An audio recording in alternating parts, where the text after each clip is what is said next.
My name is Valerie, and at 32 years old, I have mastered the art of becoming invisible. To the outside world, and especially to my family, I am a struggling single mother who scrapes by doing freelance data entry. I drive a dented Honda and wear sweaters from thrift stores. It is a carefully crafted disguise. In reality, I am the silent founder of Onyx Medical Logistics, a company that discreetly moves transplant organs and emergency equipment across the state. My net worth is something my father, Julian, could not count even if he had a calculator. But tonight, none of that mattered. The dining room of my parents' estate in Buckhead was suffocatingly warm. The air smelled of expensive roast duck and the heavy perfume my mother, Bernice, bathed in. Crystal glasses sparkled under the chandelier light, a chandelier I had anonymously paid to repair last month.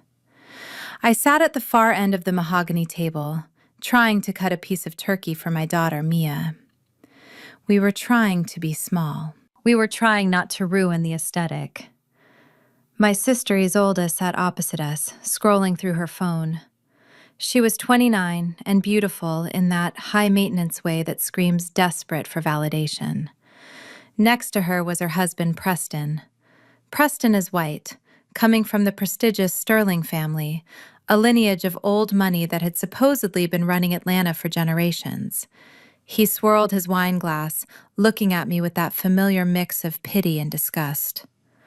Preston checked his Rolex, a watch I knew was a high-quality replica, and cleared his throat loudly. The sound cut through the room like a knife. "Julian, Bernice," he said, his voice dripping with false politeness. "I just got a text. My parents are 5 minutes away. The Sterlings are making good time, my father." Julian practically jumped out of his chair. He began straightening his tie, frantically checking his reflection in the silverware. He was a black man who had spent his entire life trying to prove he belonged in these circles, and the approval of the Sterling family was his drug of choice. "That is wonderful, Preston," my father said, breathless. "Bernice, check the roast. Make sure the napkins are folded the way his mother likes." Preston did not move. He just kept staring at me and Mia. He leaned forward, resting his elbows on the table. "There is just one small problem, Julian," Preston said, pointing a manicured finger at me. "My parents are traditional people. They are accustomed to a certain level of excellence. Having Valerie here with her situation might make things uncomfortable." I put down my fork.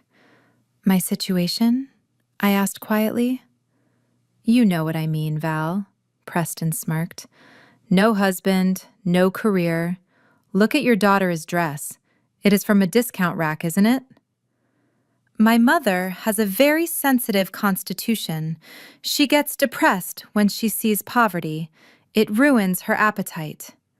Isolde let out a short, cruel laugh. "He is right, Daddy. We cannot have the Sterling sitting next to someone who looks like she just got off a shift at a diner. It ruins the vibe." My mother, Bernice, rushed over, wiping her hands on a silk cloth. She did not look at me. She looked at the table setting, ensuring no dust was visible. "Preston is right, Julian," my mother said. "We have worked too hard to get the Sterlings to come to our house for Christmas. We cannot risk embarrassing Preston." My father turned to me. His eyes were cold. There was no warmth, no fatherly affection, just calculation. "Valerie, take Mia and go to the garage," he said. "Excuse me?" I asked, thinking I had misheard.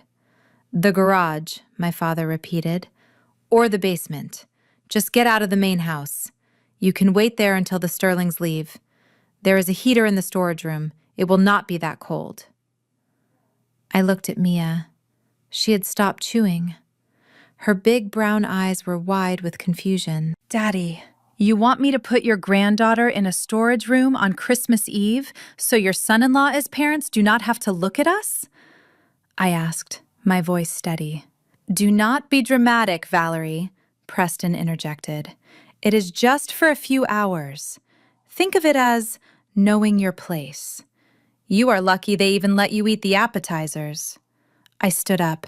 My chair scraped loudly against the floor. No, I said.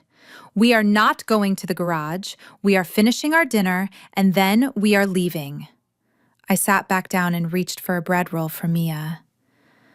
That was the moment the atmosphere shifted from tense to dangerous. My mother, Bernice, walked over to us. Her face was twisted in anger. She reached out and snatched the porcelain plate right out from under my daughter's hands.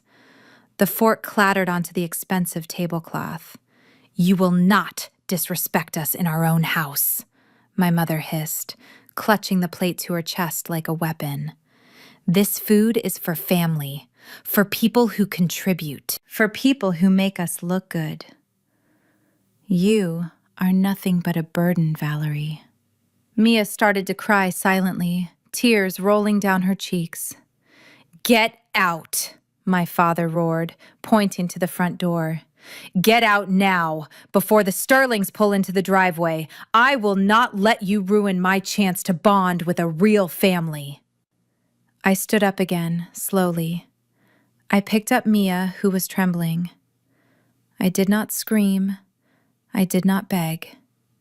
I looked at Preston, who was pouring himself another glass of my wine. I looked at Isolde, who was fixing her lipstick. If I walk out that door, Julian, I said, using his first name for the first time, I am never coming back. And everything I bring to this table leaves with me. My father laughed. It was a harsh, barking sound. You bring nothing, he spat. You are a stain on this family's reputation. Go. And do not come back until you find a decent husband who can elevate us instead of dragging us down into the gutter with you. He marched to the front door and threw it open. A gust of freezing wind and snow blew into the hallway. He grabbed my coat from the rack and threw it onto the wet porch. Out, he commanded. I wrapped my arms around Mia, shielding her from the wind, and walked past him. I stepped out into the biting cold. Behind me, I heard Preston chuckle. Finally, Preston said, "Now we can have a civilized dinner." My father looked at me one last time, his eyes filled with contempt, and slammed the heavy oak door shut. I heard the deadbolt slide into place. Click. I stood there for a moment, shivering in the snow, staring at the closed door. Inside, the golden light of the chandelier glowed warmly. I could see their silhouettes moving back to the table, laughing, toasting. They thought they had just taken out the trash. They had no idea they had just evicted their landlord, their banker, and their savior. I took Mia his hand and led her toward my beat-up Honda parked in the shadows.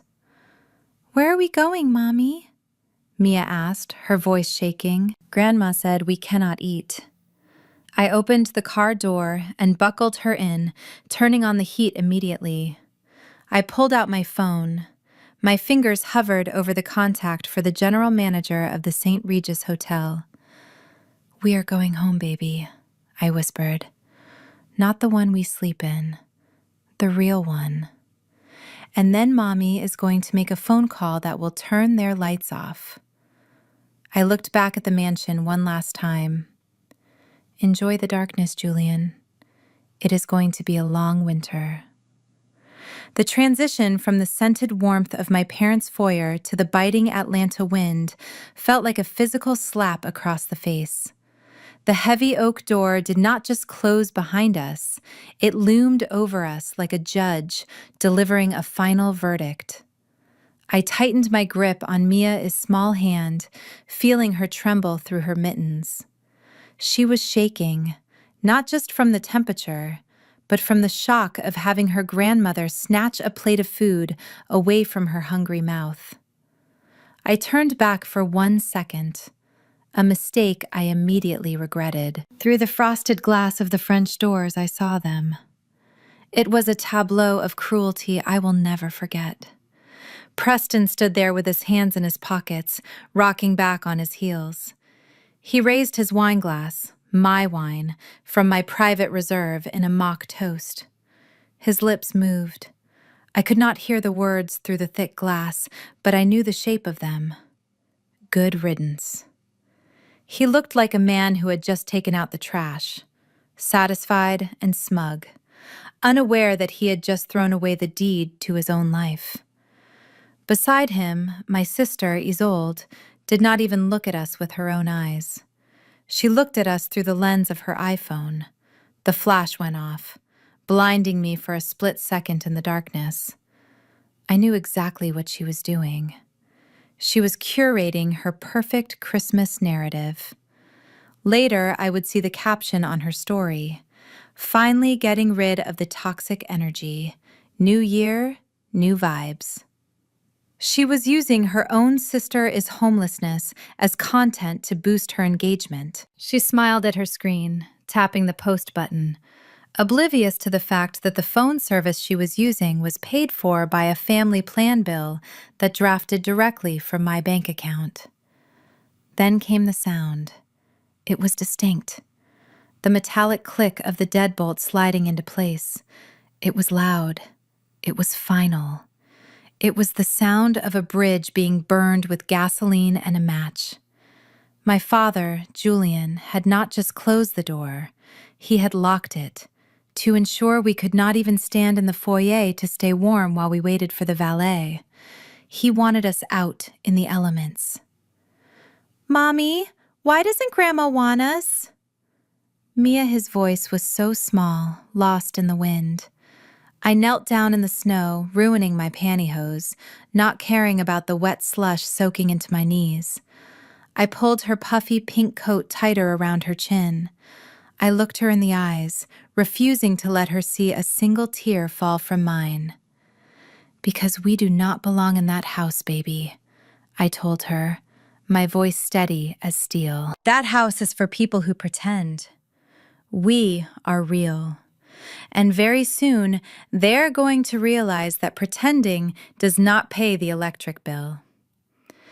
We walked down the long, winding driveway lined with manicured hedges. The snow crunched under my boots. My Honda Civic sat at the curb looking pathetic next to the lineup of Mercedes and Porsches in the driveway. It was the car I used to maintain my cover, a symbol of the poverty they thought I lived in. But as I opened the door and buckled Mia into her booster seat, I felt a strange sensation wash over me.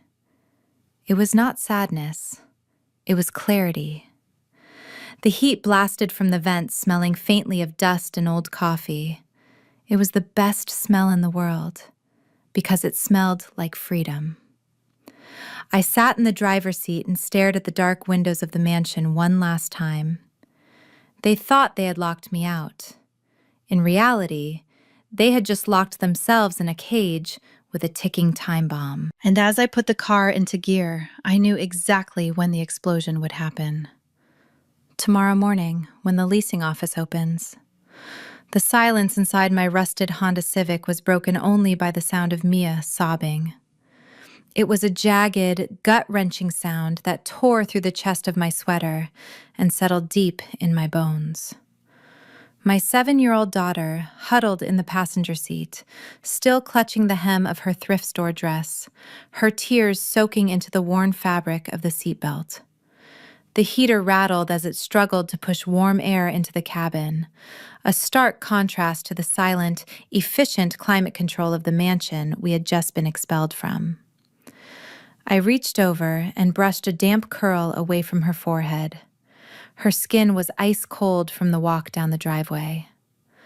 "Mommy, why are we bad?" Mia asked, her voice trembling so hard the words barely formed. "Grandma looked at me like I was dirt. Did I eat too loud? Is that why they hate us?" That question broke something inside me, but it did not break me into pieces. It broke me open, revealing the steel that had been hiding underneath my passive exterior for years. I pulled the car over to the shoulder of the road, just out of sight of the mansion's gates. I unbuckled my seatbelt and turned to face her. "Look at me, Mia." She looked up, her eyes red and swollen.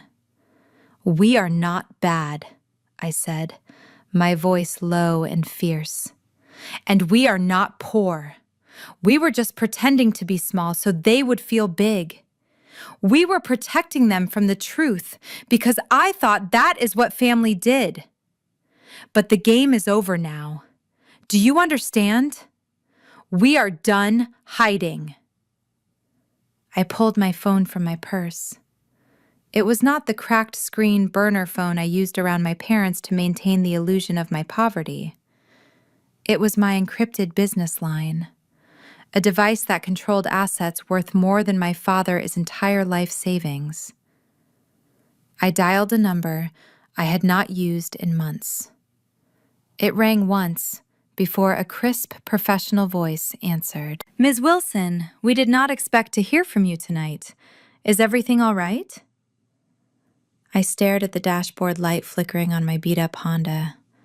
The check engine light was on. It seemed poetic. "Activate the residence at the St. Regis," I commanded, my voice dropping an octave into the tone I used for boardroom negotiations. "I want the heat on 72 degrees. Stock the fridge with the organic strawberries Mia likes, and have a hot pizza waiting.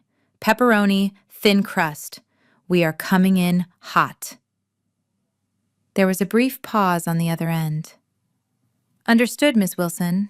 Anything else?" "Yes," I said, watching the snow fall on the windshield. "Initiate Protocol Clean Slate immediately."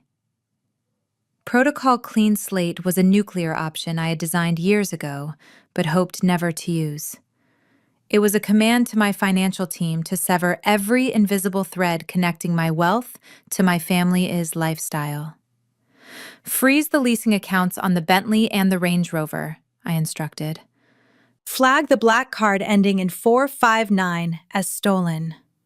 Cancel the insurance policies on the estate. If they want to treat us like strangers, let us see how they survive without a stranger's money backing their loans." "Consider it done," the assistant said. "ETA to the hotel.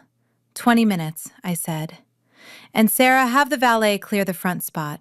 I do not want to wait." I hung up and put the car in gear. The engine sputtered a noise that usually made me anxious about repair costs. Tonight, it just sounded like a goodbye song to a life of submission I was leaving behind. I looked at Mia.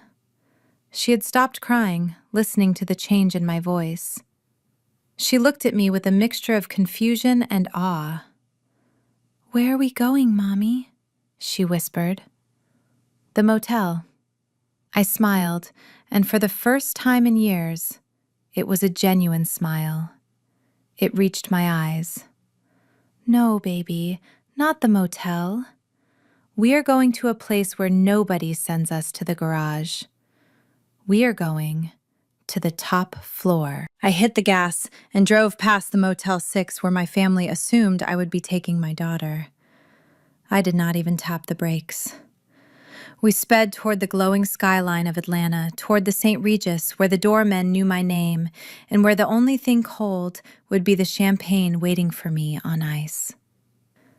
Back inside the Fortress of Lies, the atmosphere shifted the moment the heavy oak door clicked shut behind me. My father, Julian, and mother, Bernice, did not waste a second mourning the daughter they had just exiled into the snow. Instead, they scrambled like panicked stagehands preparing for the opening night of a Broadway play. Julian straightened the silk tie that I had bought him for Father Day 3 years ago, while Bernice frantically fluffed the pillows on the sofa pillows that I had selected from a boutique in Milan during a business trip. The house had to look perfect, because the judges were arriving and my family was terrified of the verdict. The headlights of a sleek black town car swept across the front windows, illuminating the frantic desperation on my parents' faces. The Sterlings were here. Winston and Eleanor Sterling walked in, carrying an air of judgment so thick it nearly choked the room. Winston was a man who spoke in low tones that demanded absolute silence, while Eleanor looked at the world as if she smelled something faintly unpleasant. They were the definition of old money, or at least that is what they wanted everyone to believe. Preston immediately went into performance mode. He greeted his parents with a kiss on the cheek and led them to the living room with the swagger of a man who owned everything he touched.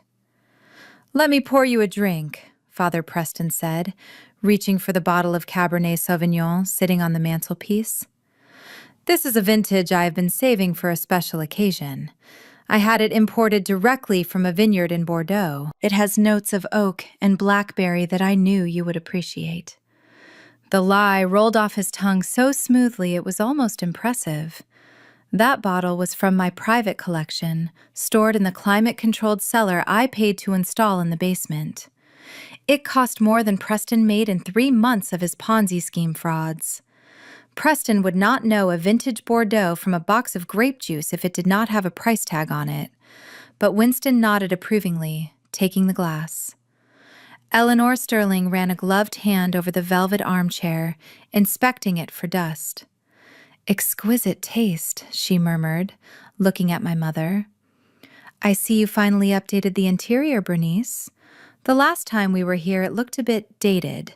This feels much more sophisticated." Bernice beamed, clutching her pearls, her chest puffing out with pride. "Oh, thank you, Eleanor. I wanted something timeless. It took me months to find the right fabrics. I felt that the room needed to reflect our station in life." Another lie. I had hired the interior designer. I had signed the checks. I had chosen the palette. My mother had actually complained that the gray was too depressing until she saw the invoice and realized how expensive it was. Now she wore my taste like a costume. Then came the moment that sealed their fate. Winston Sterling took a sip of the wine, but he did not look at Preston. He looked toward the window, his eyes narrowing as he stared out into the dark driveway. "As we drove up, I saw a rusted little Honda pulling out of your gates," Winston said, his voice cutting through the pleasantries like a razor. "It was making a terrible rattling noise.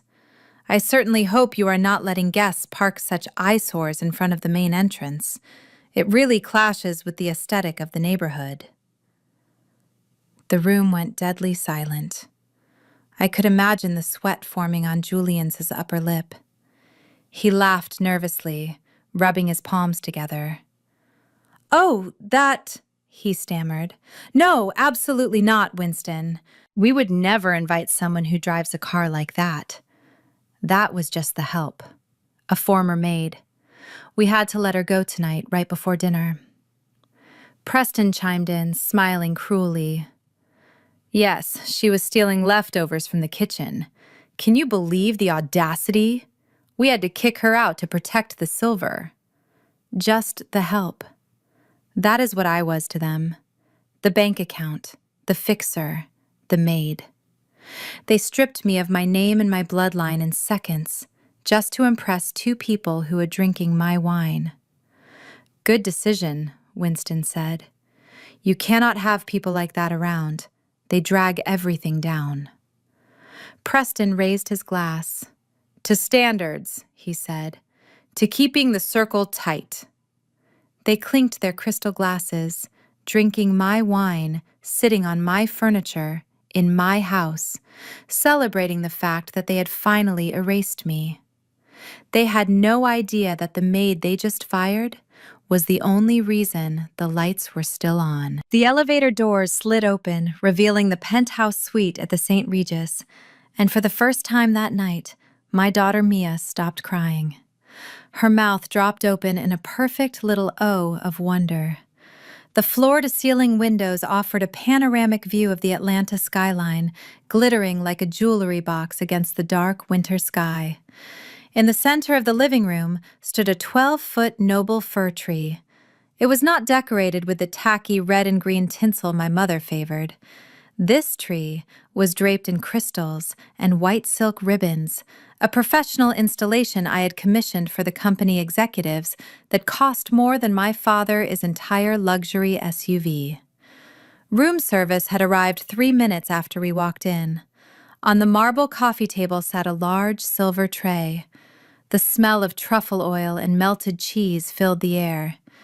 It was a 24-karat gold leaf pizza, the hotel's signature dish for their VIP guests.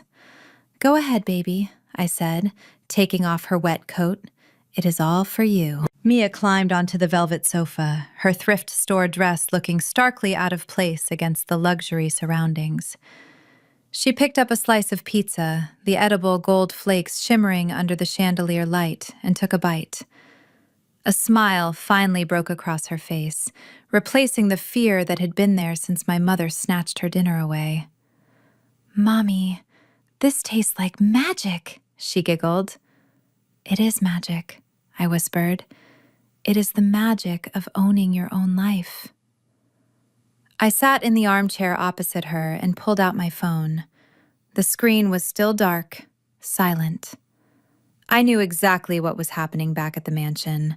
They were clinking glasses, eating roast duck, and laughing about how they had successfully removed the stain from their perfect picture.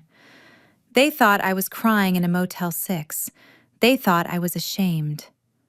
I opened the camera app. "Smile for mommy, baby," I said. Mia grinned, holding up the gold-flaked pizza slice with the massive $50,000 Christmas tree and the entire city of Atlanta glowing behind her. Click. The photo was a masterpiece. It captured the innocence of my daughter and the undeniable obscene wealth of our surroundings. It was a visual contradiction that would shatter my family's narrative instantly. I opened Instagram. My account was private, usually reserved for a few close friends, but I knew my sister Isolde followed me just to mock my lifestyle, and I knew she had her notifications on. I typed the caption slowly, my fingers trembling, not from cold, but from adrenaline. "Kicked out of the family home for lacking class. Fortunately, my backup storage unit has a decent view and better pizza. Merry Christmas to everyone, except the people who let a 7-year-old freeze." Then came the final nail in the coffin. I tapped the location tag. I did not tag the St. Regis Hotel general location. I selected the custom geotag that only appeared for authorized devices. Onyx Holdings, Corporate Residence, Penthouse A. Onyx Holdings. The mysterious company that owned the lease on Preston Represents car. The company that held the mortgage my father was secretly late on. The company that had just bought the controlling stake in the brand Isolde represented. I took a deep breath. For 32 years, I had been the daughter who apologized. I had been the daughter who made herself small so they could feel big. Tonight, I was the daughter who pressed the button. Post. The blue bar slid across the top of the screen. Sent. I put the phone down on the marble table face up. I picked up a glass of sparkling cider and clinked it against Mia's juice box. "Cheers, baby," I said. "Cheers, Mommy." We took a sip. And then, 5 seconds later, the phone screen lit up. A notification. Then another. Then a text message. The silence was over. The war had begun. Back at the mansion, the air was thick with the smell of expensive roast duck and desperation. My parents were performing the performance of their lives, trying to convince Winston and Eleanor Sterling that they belonged at the top of the food chain. My father, Julian, was laughing too hard at Winston's dry jokes, while my mother, Bernice, was nervously rearranging the silverware whenever there was a lull in the conversation. They thought they were safe. They thought that by locking me out, they had secured their social standing. But they forgot that in the modern world, walls do not keep secrets. They just amplify the signal. The first crack in their perfect facade came in the form of a soft digital chime. It came from my sister Isolda's phone, which sat face up on the tablecloth next to her wine glass. She frowned, annoyed that the world was interrupting her moment of glory. She tapped the screen, expecting to see a compliment on her story about cutting off toxic family members. Instead, her eyebrows shot up. Then another notification came through, and another. Within seconds, her phone was lighting up like a slot machine hitting the jackpot. "What is it, Isolda?" my mother hissed through a fake smile, kicking her under the table. "Put that away, we have guests." Isolda did not put it away. She picked it up, her hand trembling slightly. Her face went pale, the color draining from her perfectly contoured cheeks. She looked at Preston, who was busy swirling his wine and trying to look sophisticated. "Preston," she whispered, her voice tight. "You need to see this." Preston waved her off. "Not now, babe. I was just telling Father about the new investment portfolio I am managing." But Winston Sterling was not listening to his son. The patriarch of the Sterling family had pulled out his own phone. He was a man who watched the markets and the social currents of Atlanta with hawk eyes. He had received an alert, not from a gossip site, but from a business associate who followed the real power players in the city. Winston stopped chewing. He adjusted his gold-rimmed glasses and leaned in closer to the screen, squinting as if he could not believe what he was seeing. The room went deadly quiet. The only sound was the grandfather clock ticking in the hallway, counting down the seconds until my father's humiliation. Julian Winston said, his voice deep and rumbling like thunder. "I thought you said that woman, the one who left in the rattling Honda, was your former maid." My father wiped a bead of sweat from his forehead with a linen napkin. He laughed nervously, a high-pitched sound that betrayed his fear. "She is, Winston. Just some help we had to let go. She had sticky fingers, if you know what I mean. We are better off without her." Winston slowly turned his phone around, facing the table. The screen was bright in the dim room. There was the photo of my daughter Mia eating gold leaf pizza. But more importantly, there was the background. The undeniable panoramic view from the top of the St. Regis and the geotag that read, "Onyx Holdings Corporate Residence." "Then why?" Winston asked, his voice cutting through the air like a knife. "Is your maid sitting in the private penthouse reserved for the chairman of Onyx Holdings?" Preston choked on his wine, coughing violently into his napkin. My mother froze her fork, hovering halfway to her mouth. "I have been trying to get a meeting with the Onyx board for 6 months," Winston continued, his eyes locking onto my father. "That penthouse is not bookable, Julian. You cannot rent it on Expedia. You have to own the building to get that key. Are you telling me your maid has connections that exceed my own?" My father looked at the photo. He stared at the daughter he had called a failure, the daughter he had thrown into the snow, sitting on a velvet throne that he could never afford in 10 lifetimes. He opened his mouth to lie, to spin a story to save face, but nothing came out. For the first time all night, the truth was staring him in the face. And it was wearing a thrift store dress and eating pizza worth more than his dignity. The dinner was no longer a celebration. It was an interrogation, and my family did not have the answers. The morning of December 26th dawned crisp and bright over the Buckhead estate. The air was still cold from the snowstorm the night before, but inside the mansion the mood was frantic. My family was preparing for a day of golf at the country club, a performance designed to convince the Sterling family that their financial standing was as solid as the marble columns on the front porch. From the comfort of my hotel suite, miles away, I watched the GPS tracker on my laptop screen blink. The target was stationary. I took a sip of my coffee and whispered one word: freeze. Preston marched out of the front door wearing a white polo shirt that was so bright it hurt to look at. He carried a set of custom golf clubs over his shoulder, whistling a tune without a care in the world. He was the picture of arrogant confidence. Behind him, his parents, Winston and Eleanor Sterling, walked slowly, inspecting the landscaping with critical eyes. "Let me drive us," Father Preston called out, unlocking the black Range Rover with the key fob. "This beauty rides smoother than your town car. I just had it detailed." Winston nodded, adjusting his cap. "I must admit, Preston, you have done well for yourself. This is a $100,000 vehicle. It shows stability." Preston beamed, soaking in the validation he craved so desperately. He tossed the clubs into the trunk and slid into the driver's seat. He smelled the leather interior, inhaling the scent of the luxury he felt he deserved. He placed his foot on the brake and pressed the start button, expecting the engine to roar to life with its signature aggressive growl. Click. Silence. Preston frowned. He pressed the button again, harder this time. Click. Silence. Outside the car, Winston and Eleanor stood waiting by the driveway, their breath visible in the cold air. Winston checked his watch.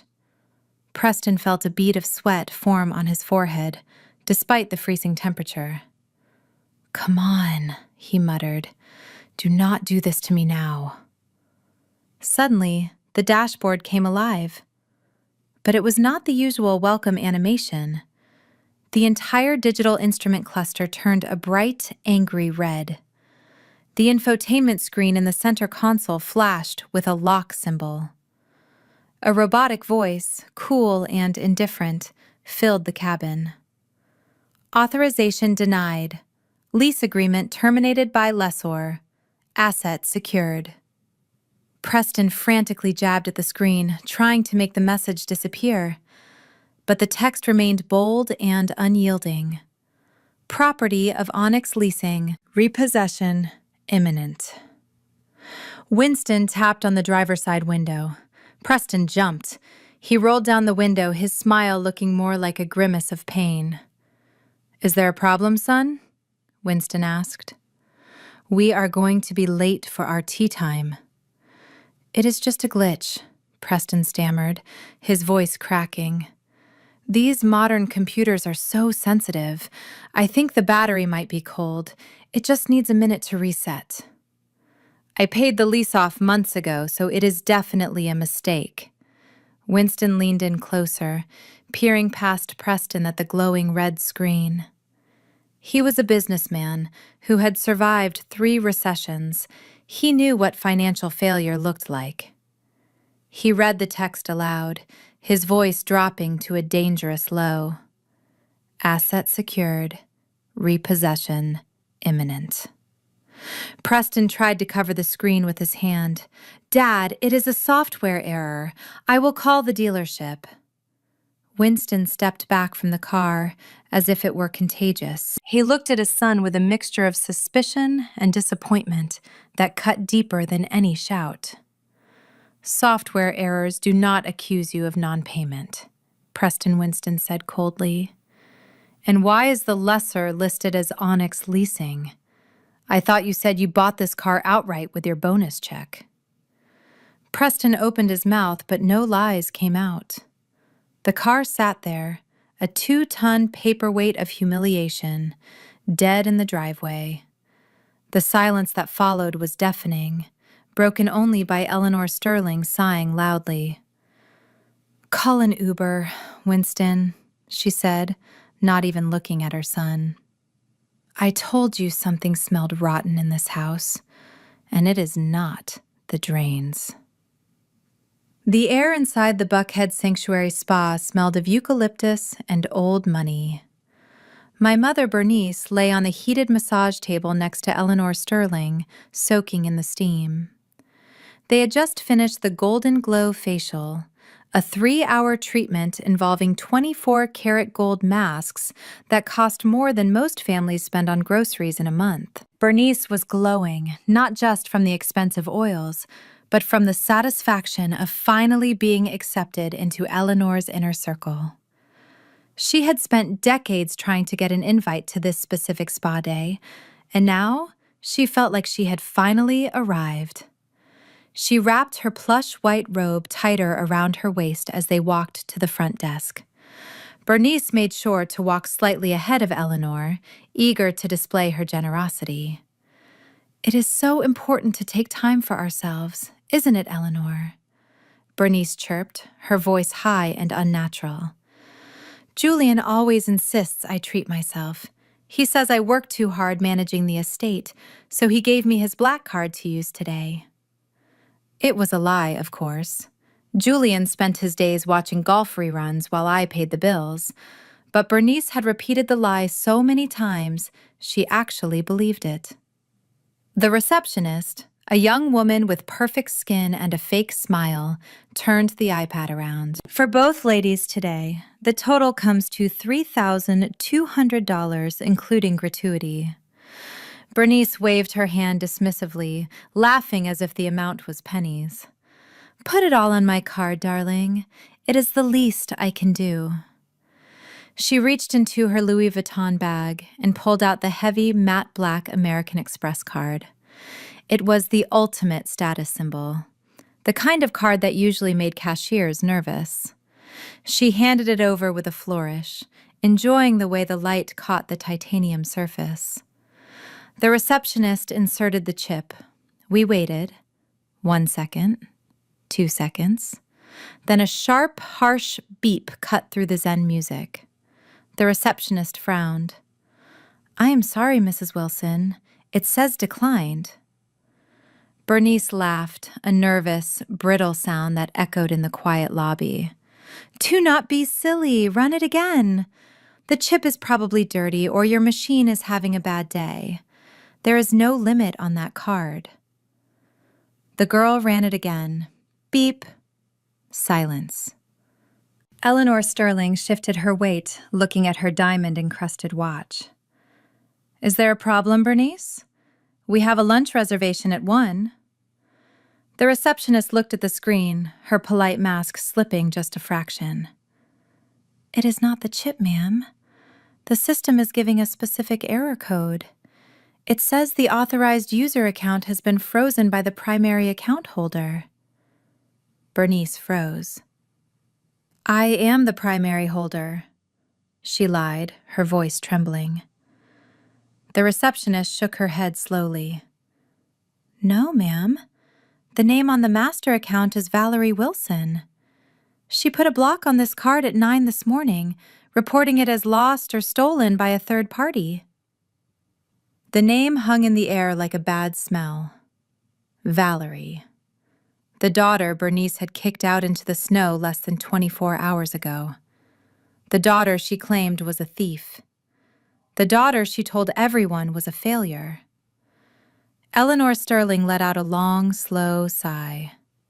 It was a sound of pure pity mixed with disgust. She stepped forward, pushing Bernice gently aside as if she were a piece of furniture that was in the way. "Oh, dear," Eleanor said, her voice dripping with ice. "I suppose the maid controls the finances, too. How embarrassing for you." Eleanor pulled out her own card, a platinum one that actually belonged to the Sterling Family Trust. "Take mine," she told the girl. "I cannot stand around here all day while Mrs. Wilson sorts out her domestic issues." As the transaction went through, Bernice stood there clutching her useless black card, her face burning a deep shade of crimson. She had brought Eleanor here to show off her wealth, but instead she had just revealed that she was nothing more than a pauper wrapped in borrowed silk. She looked at the card in her hand, and for the first time she realized that the plastic rectangle was not a symbol of her power. It was a leash. And I had just let go of the handle. The silence in the penthouse suite was absolute and luxurious. I sat on the velvet sofa wrapped in a cashmere robe, watching the morning sun reflect off the glass skyscrapers of Atlanta. In my hand, I held a mug of Jamaican Blue Mountain coffee, black, no sugar. It was the most expensive coffee in the world, a small indulgence I allowed myself now that I was no longer funneling 80% of my income into maintaining my parents' facade of wealth. Then the peace was shattered.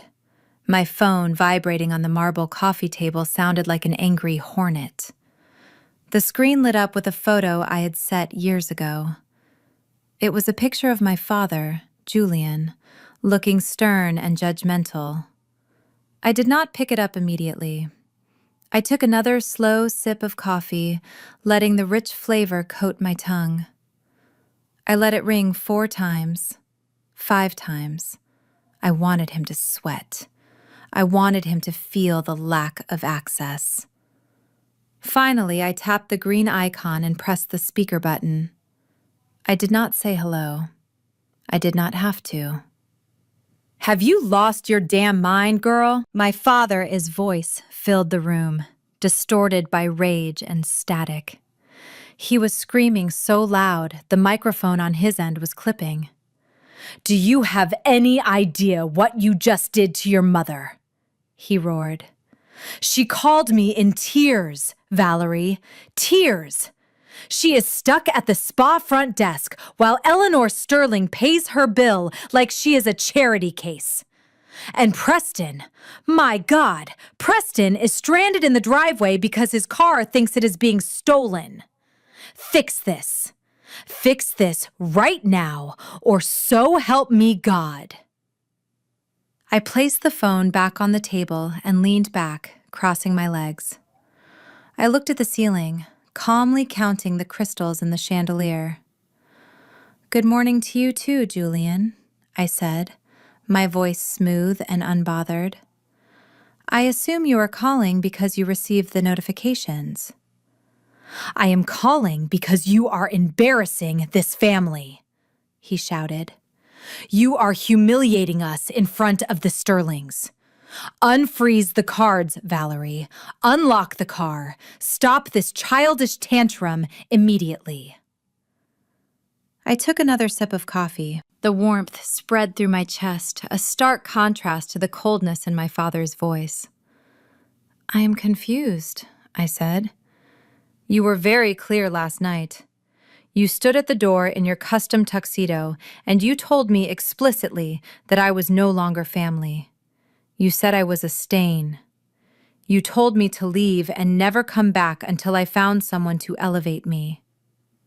"That was discipline," my father sputtered. "That was tough love. I did not mean you should cut off the money. You owe us, Valerie. We raised you. We put a roof over your head, and I paid for that roof 10 times over." I interrupted, my voice hardening. "I paid for the roof, the cars, the insurance, and the reputation you are so desperate to protect. But here's the thing about family, Julian. If I am not family enough to sit at your table, then I am certainly not family enough to pay your bills." There was a silence on the other end. A heavy, stunned silence. He had never heard me speak like this. He was used to the Valerie who apologized, the Valerie who begged for crumbs of affection.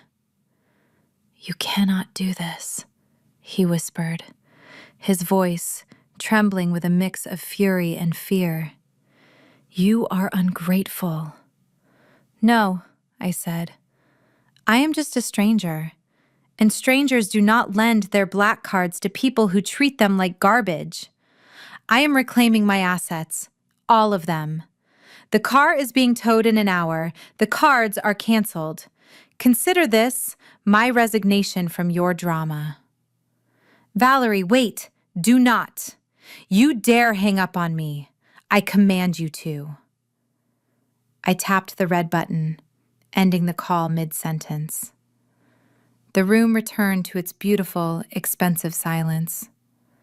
I looked at the black screen and smiled. For the first time in my life, I did not feel guilty. I felt light. I finished my coffee and stood up. It was time to get dressed. I had a meeting with a lawyer, and my family had a date with reality. The silence inside the mansion was heavy and suffocating. While Julian and Bernice were upstairs arguing about who was to blame for the morning humiliation, Preston slipped into his father-in-law's home office. He needed answers. He needed to know why his life was collapsing. The heavy mahogany door clicked shut behind him, and he turned the lock. The room smelled of stale cigar smoke and old paper, the scent of a man who was trying desperately to look like a tycoon while drowning in debt. Preston walked to the large oak desk. It was covered in stacks of unopened envelopes. Julian was the type of man who believed that if you did not open a bill, it did not exist. Preston shoved aside a pile of past due notices from the country club and began rummaging through the drawers. He was looking for the vehicle registration for the Range Rover. He needed to prove that the red warning screen was just a computer glitch. He found the file labeled Vehicles, buried under a stack of golf magazines. He flipped it open, his hands shaking slightly. There it was, the lease agreement for the Range Rover. He scanned the document looking for his name. He expected to see Preston Sterling listed as the lessee. Instead, the name in the box was Onyx Leasing LLC. And in the line for the guarantor, the person financially responsible for the asset, the name was typed in crisp black ink. Valerie Wilson. Preston blinked. He rubbed his eyes and looked again. Valerie. The sister-in-law he had mocked for wearing discount shoes. The woman he had just kicked out into the snow. It has to be a mistake, he muttered to himself, his voice sounding thin in the quiet room. She drives a Honda. She cannot afford the tires on this truck, let alone the lease. He kept digging. He pulled out the file marked mortgage. He knew Julian had been struggling with the house payments for years, but he assumed the old man had refinanced. He pulled out the most recent statement. It was not from a bank. The letterhead read, Onyx Asset Management. The document stated clearly that the mortgage note had been purchased from the original lender 6 months ago. The status of the loan was current only because of monthly transfers from an account named the Mia Wilson Trust. Preston felt a cold sweat break out on the back of his neck. The room suddenly felt very small. He grabbed the file for the life insurance policies. Bernice had always bragged about their multi-million-dollar policies. He looked at the payment history. Paid in full. Payer, Valerie Wilson. He dropped the papers onto the desk. They scattered like autumn leaves. Everywhere he looked, he saw her name. The electricity bill, the landscaping service, the water bill. Even the subscription for the wine club Preston loved so much. Valerie, Valerie, Valerie. He backed away from the desk, his heart hammering against his ribs. This was impossible. Valerie was a nobody. She was a single mother who clipped coupons. There was no way she was the one bankrolling their entire existence. Then a thought crept into his mind. A twisted, dark rationalization that allowed him to keep his ego intact. He let out a short, breathless laugh. She is a front, he whispered. That is it. She is not a CEO. She is sleeping with one. He paced around the room, nodding to himself, constructing a new reality that made sense to him. She is probably the mistress of some old billionaire who runs this Onyx company, he thought. He puts assets in her name to hide them from his wife. She is just a signature. She is just a sugar baby washing money for some criminal. He stopped pacing and looked at the papers again. The fear in his chest began to transform into anger. He felt deceived. Not because he had been living on charity, but because he believed she had tricked them. "You think you are smart, Valerie," he hissed at the empty room. "You think you can hold this over us? But I know what you are. Now, you are just a high-priced escort with a checkbook." He grabbed his phone. He did not feel shame anymore. He felt a surge of malicious confidence. He was going to expose her. He was going to go to that hotel and force her to admit that she was nothing more than a fraud. He unlocked the door and stepped back out into the hallway, leaving the evidence of his own incompetence scattered across the desk. He had no idea that by walking out that door, he was walking straight into a legal wood chipper. The lobby of the St. Regis is designed to make the outside world feel very far away. It is a sanctuary of marble floors, fresh orchids, and hushed conversations about seven-figure deals. I was sitting in a high-backed velvet wing chair near the fireplace, reviewing a merger contract on my tablet. I looked like exactly what I was, a businesswoman closing a deal. But to the man storming through the revolving doors, I was still just a target. Preston marched into the lobby, bringing a cloud of chaotic energy with him. He looked unraveled. His expensive polo shirt was stained with sweat under the arms, and his hair, usually gelled to perfection, was disheveled. He scanned the room wildly until his eyes locked on me. He did not see the security detail standing discreetly by the pillars. He only saw his victim. He stomped across the Persian rug, ignoring the concierge who tried to intercept him. He stopped right in front of my table, blocking the light from the fireplace. "Valerie!" he barked, his voice echoing off the high ceilings. "Stop this insanity right now!" I did not look up from my screen. I swiped to the next page of the contract. "Hello, Preston," I said, calm as the surface of a frozen lake. "You seem upset." "Upset?" he laughed, a manic sound that made the couple at the next table look over in alarm. "You stole my car, you cut off your mother's cards, you are having a mental breakdown, Valerie." "I talked to Julian and we agree. You are clearly unstable. You are jealous of Isolde, and you are lashing out because you are lonely and bitter." He was doing what he did best, gaslighting, trying to rewrite reality so that I was the crazy one and he was the rational victim. He pulled a crumpled piece of paper from his pocket and slammed it onto the table next to my tea. "Sign this," he commanded. "It is a letter to the bank, authorizing the release of all assets and admitting that the freeze was a system error caused by your incompetence. Sign it, and I will convince your father not to press charges against you for theft. I am doing you a favor here, Val." I finally looked up. I took off my reading glasses and looked him in the eye. I saw the fear behind his arrogance. He was terrified. "I am not signing anything, Preston," I said softly. "And I think you should leave before you embarrass yourself further." His face turned a dangerous shade of red.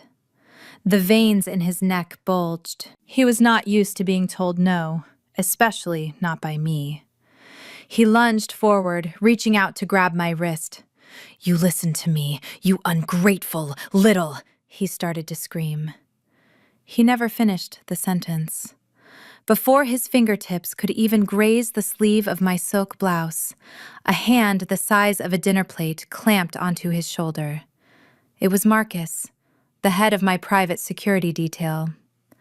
Marcus was 6'5" and built like a tank. He did not look like a hotel employee. He looked like a wall. Sir Marcus said, his voice deep and rumbling, "You need to step back. Now." Preston tried to shrug him off, but he might as well have been trying to shove a mountain. "Get your hands off me!" Preston shrieked, drawing the attention of the entire lobby. "Do you know who I am? I am a Sterling. I am family. She is my sister-in-law." I picked up my teacup and took a slow sip. "I do not know this man," I said to Marcus, not even looking at Preston anymore. "He is harassing me. Please remove him." Preston's jaw dropped. "Valerie, you cannot do this. I am family." Marcus tightened his grip. Preston yelped in pain. "Ms. Wilson has asked you to leave," Marcus said. 2 more security guards appeared from the shadows flanking Preston. They did not ask him nicely. They grabbed him by the arms, lifting him onto his toes. They marched him toward the door, his expensive loafers dragging across the marble floor. He was kicking and screaming, threats promising to ruin me, promising to sue everyone. But nobody was listening. They threw him out of the revolving doors and onto the sidewalk. Through the glass, I watched him stumble and fall onto his hands and knees. He looked back at me, his face twisted in hate. But I just turned back to my contract. He had come in like a lion, but he left like a stray dog kicked out of a restaurant kitchen. And the tea tasted sweeter than ever. The ring light reflected in my sister Isolde's eyes, making her look like a perfectly manufactured plastic doll. She sat at her vanity table in her bedroom, surrounded by piles of PR packages and expensive makeup. She was in her element.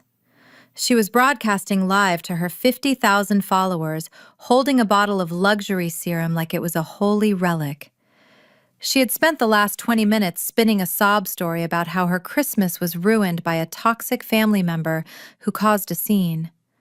She did not mention my name, but everyone knew who she was talking about. She painted herself as the saint, the peacemaker who was just trying to have a nice dinner. "So, guys, remember to protect your peace," she chirped, her voice dripping with fake sweetness. "Sometimes you just have to cut people off, even if you grew up with them. Negative energy blocks your blessings, and we are all about abundance in the new year." She smiled, tapping the bottle with her long manicured fingernails. "Speaking of blessings, I am so excited to announce that I have renewed my contract with Lumina Beauty as their lead brand ambassador. This campaign is going to pay for my entire summer in Europe." Just as the words left her mouth, a chime echoed through the room. It was the distinct sound of a priority email landing on her iPad, which was propped up next to the camera. Isolde glanced over, her smile widening. "Oh, look at that," she said to the camera. "Probably the official contract, right on time. Let us read it together, guys. Unboxing my future." She swiped the screen open. I was watching from my hotel room and I leaned forward. This was the moment.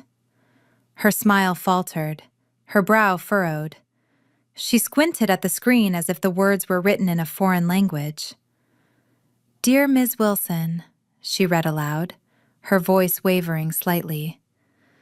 "We are writing to inform you that Lumina Beauty is terminating your brand ambassador agreement, effective immediately." The chat on her screen started moving faster. Comments like, "What is happening?" and "Is this a prank?" scrolled by. Isolde ignored them. She kept reading, her hands starting to shake. "Due to a recent acquisition, Lumina Beauty is now a subsidiary of Onyx Asset Management.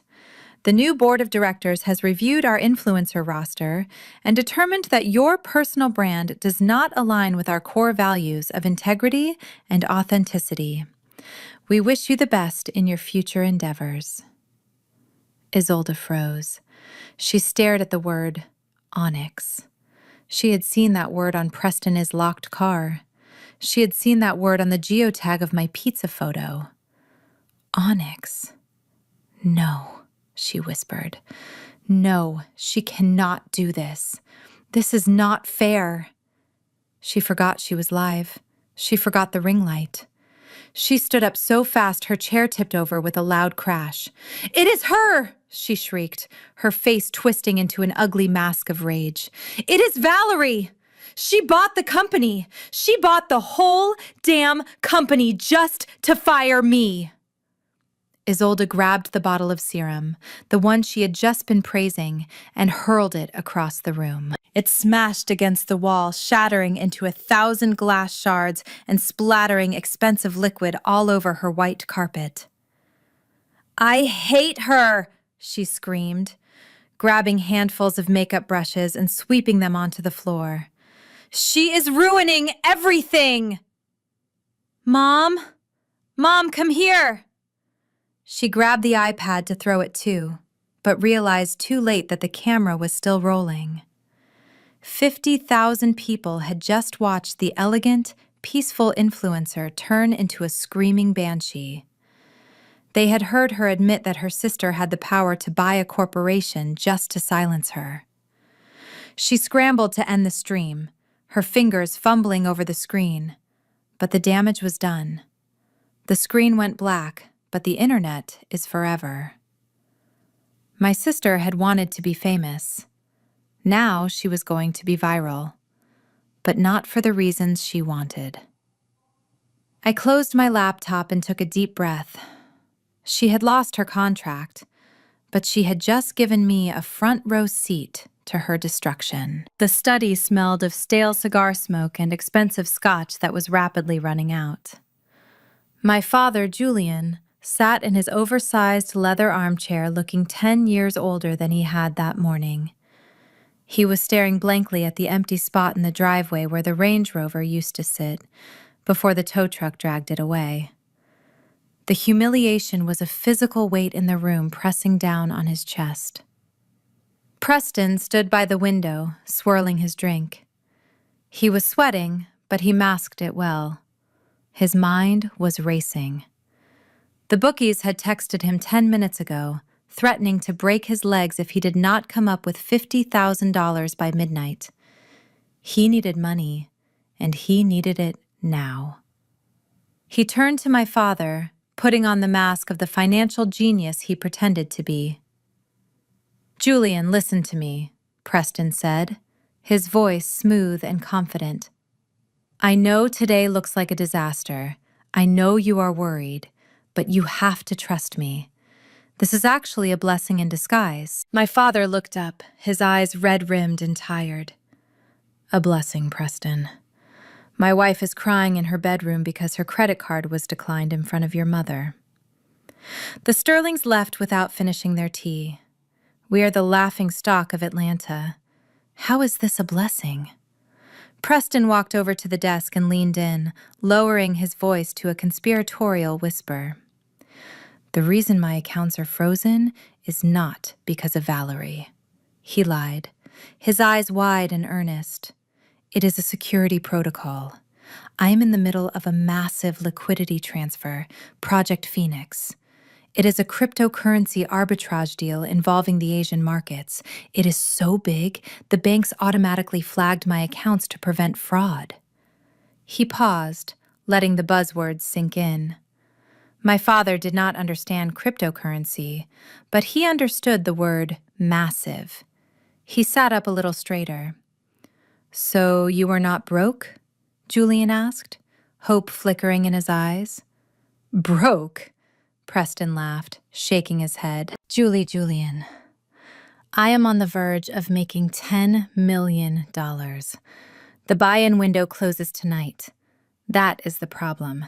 My capital is tied up in the transfer until Monday, but if I do not put down the initial stake by midnight, I lose the deal." He slammed his hand on the desk for dramatic effect. "I just need a bridge loan," Preston said, urgency creeping into his voice. $500,000 just for a week. Once the deal clears on Friday, I will pay you back double, $1 million cash, tax-free. We can buy a better car than the Sterlings. We can buy the St. Regis and kick Valerie out ourselves." My father, his eyes widened. Greed was a powerful drug, and Preston was the dealer. I do not have 500,000 liquid, Preston, Julian said, his voice trembling. You know that. Preston placed a reassuring hand on my father's shoulder. But you have this house, Julian, this magnificent estate. It is sitting on millions in equity, just gathering dust. I have a private lender ready to sign the paperwork today. No credit checks, just asset-backed. We sign today, we get the cash tonight, and we turn it into a fortune by the weekend. My father looked at the family portrait on the wall. He looked at the empty driveway. He hated feeling powerless. He hated feeling poor. The promise of $1 million was not just money to him. It was a way to regain his dignity. It was a weapon he could use to crush me. Double my money in a week, Julian asked, reaching for his gold fountain pen. Guaranteed, Preston lied without blinking. My father uncapped the pen. He did not read the documents Preston pulled from his jacket pocket. He did not ask for a prospectus. He simply signed his name on the line that put his entire life creates work at risk. He thought he was investing in an empire. He had no idea he was just paying off his son-in-law's gambling debts. Done, Julian said, handing the paper back. Go make us rich, son. Preston smiled. It was the smile of a wolf who had just convinced the sheep to open the gate. The only sound in the dim study was the ticking of the grandfather clock, a sound that felt like a countdown to a bomb detonation. My father, Julian, sat at his mahogany desk, his hand hovering over the document that would seal his fate. It was a second mortgage application, leveraging the entire equity of the estate. Every brick, every pillar, every square inch of the land he was so proud of was about to be put on the line. He looked up at Preston, who was leaning against the bookshelf, trying to look like a Wall Street titan instead of a desperate gambler. Preston checked his phone, pretending to monitor the Asian markets. We have 5 minutes, Julian, Preston said, checking his watch. The window for the Project Phoenix buy-in closes at noon. If we miss this, we miss the $10 million payout. Winston is putting in $2 million. Do you want to be left behind while my parents double their fortune? That was the trigger. The mention of Winston Sterling was the key that unlocked my father's insecurity. Julian hated feeling inferior. He hated the way Winston had looked at him the night before with pity in his eyes when the car did not start. He hated that his daughter Valerie had humiliated him. He wanted to win. He wanted to be the hero who saved the family and rubbed his success in everyone his face. But Bernice... Julian hesitated, his voice trembling. I should talk to her. This is her house too. If she finds out I mortgaged it without asking her... She will forgive you when you hand her a check for $1 million next week, Preston interrupted, his voice smooth as silk. Think about it, Julian. Do you want to ask for permission, or do you want to ask for forgiveness while you are booking a first-class trip to Paris? Be the man of the house. Take charge. Julian looked at the papers again. He saw the number $500,000. It was a terrifying amount. But then he looked at Preston, his golden boy son-in-law, the sterling heir. He desperately wanted to believe the lie. He unscrewed the cap of his Mont Blanc pen. The nib touched the paper. The scratch of the ink sounded loud in the quiet room. He signed his name, Julian Wilson. With that signature, he signed away his safety net, his retirement, and his wife as security. Here, Julian said, his hand shaking as he handed the document to Preston. Make us rich, son. Preston snatched the paper, his eyes gleaming with a predatory hunger. He did not say thank you. He did not offer reassurance. He just nodded, shoved the papers into his briefcase, and walked out of the room. Julian slumped back in his chair, exhaling a long breath, thinking he had just made the investment of a lifetime. Outside in the hallway, Preston did not call a broker in Tokyo. He did not check the crypto markets.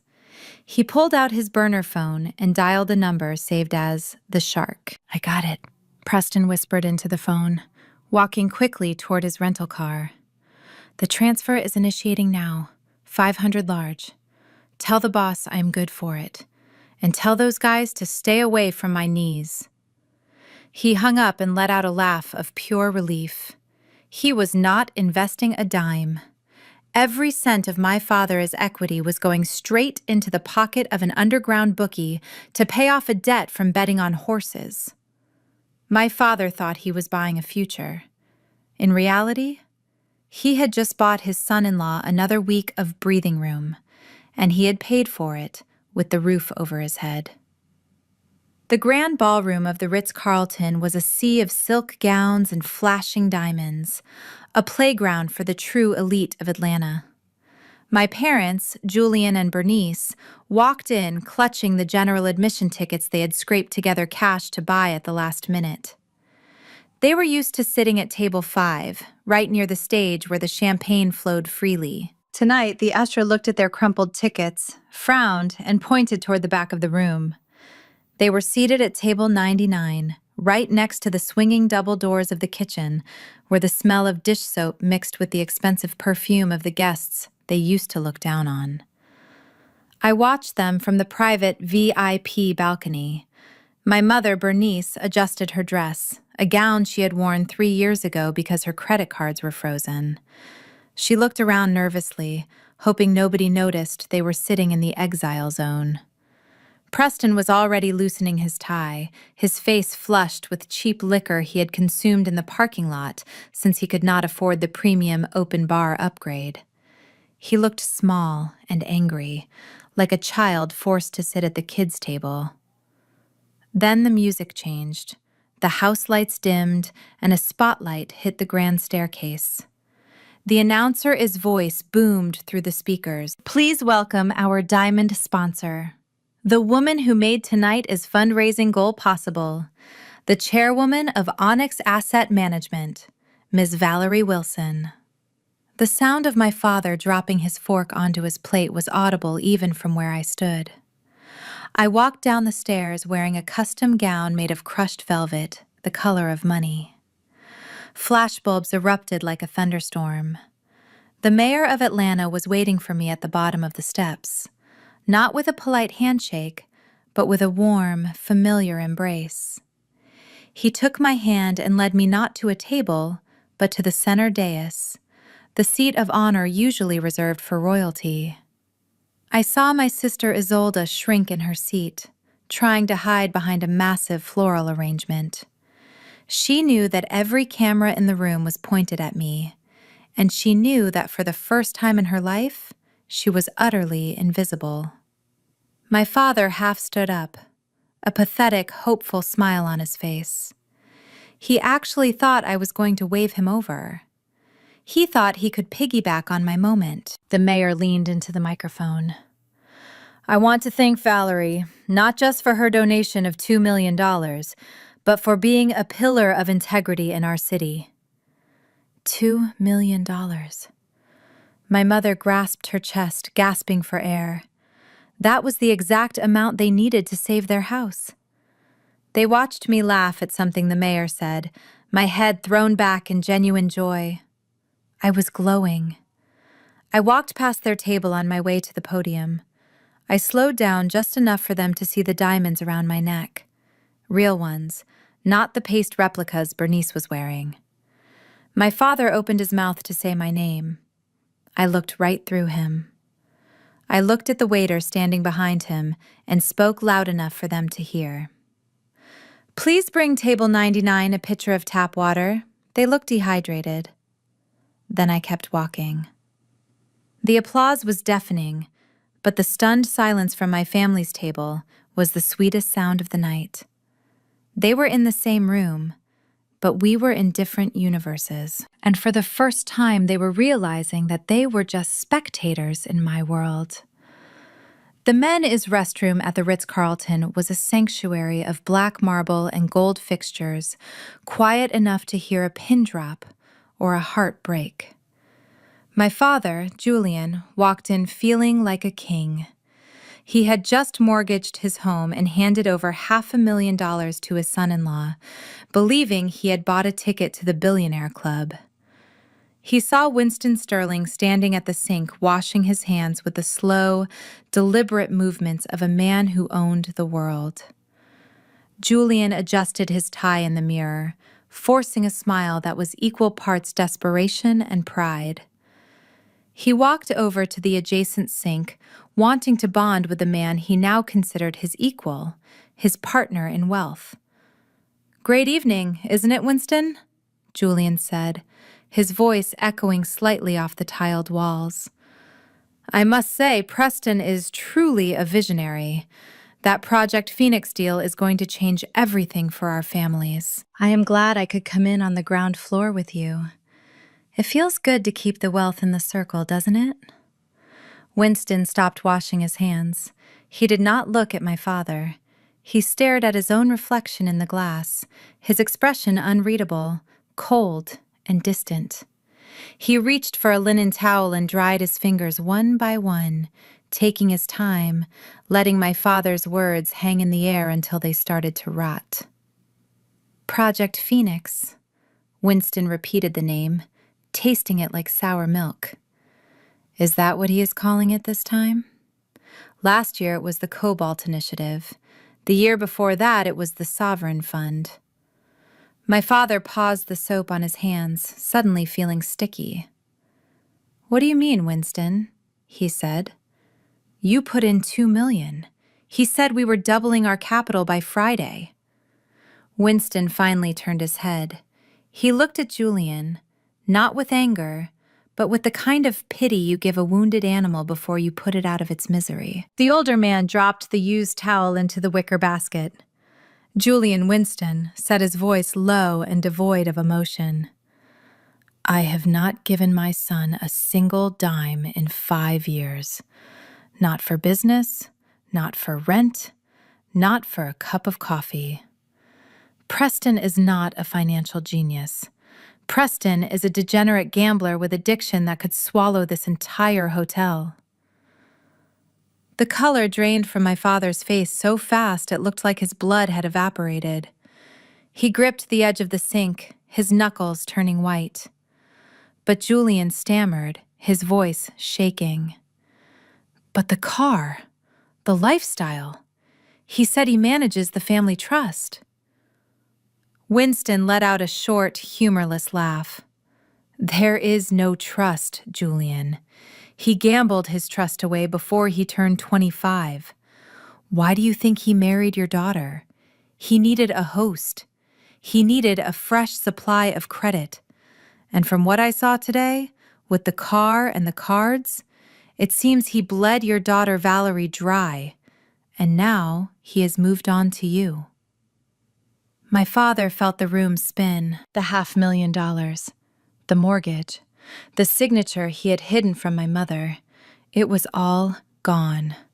He had not invested in a dynasty. He had thrown his life savings into a black hole. "I gave him everything," Julian whispered. "I mortgaged the house." Winston buttoned his suit jacket, preparing to leave. "Then you are a fool," Winston said simply. "You just threw your money out the window, and it is never coming back. Do not ask me for help, Julian. I cut that cancer out of my life years ago. I suggest you do the same." Winston walked out, leaving my father alone in the silence. Julian stared into the mirror, but he did not see a tycoon anymore. He saw a man who was already homeless. He just did not know it yet. He slumped against the cold marble wall and slid down to the floor, pulling at his hair as the reality of his ruin crashed down on him. Julian stormed out of the restroom, his heart pounding against his ribs like a trapped bird. The elegant music of the string quartet now sounded like a funeral march. He scanned the crowded ballroom, his eyes wild and desperate. He needed to find Preston. He needed to hear that Winston Sterling was lying. He needed to believe that his $500,000 was safe in a crypto account in Tokyo and not vanished into the pockets of a bookie. He found his son-in-law near the open bar, but Preston did not look like a financial genius stressing over global markets. He looked like a frat boy at a keg party. Preston had his jacket off, his tie undone, and his arm draped around the waist of a young cocktail waitress who looked visibly uncomfortable. He was swaying slightly, holding a tumbler of scotch that was dangerously close to spilling. Julian marched up to him, grabbing his shoulder and spinning him around. "Preston." Julian gasped, out of breath. "Tell me it is a lie. Tell me Winston is wrong." Preston blinked, trying to focus his glossy eyes on my father. He let out a wet slur of a laugh. "Julian, my man," Preston shouted way too loud for the polite setting. "Relax. You look like you were having a stroke. Let me get you a drink." "Hey, sweetheart, bring my father-in-law a double." Julian slapped the drink out of Preston's hand. The glass shattered against the marble floor, sending amber liquid splashing onto the hem of a nearby woman's gown. The music stopped. The chatter died down.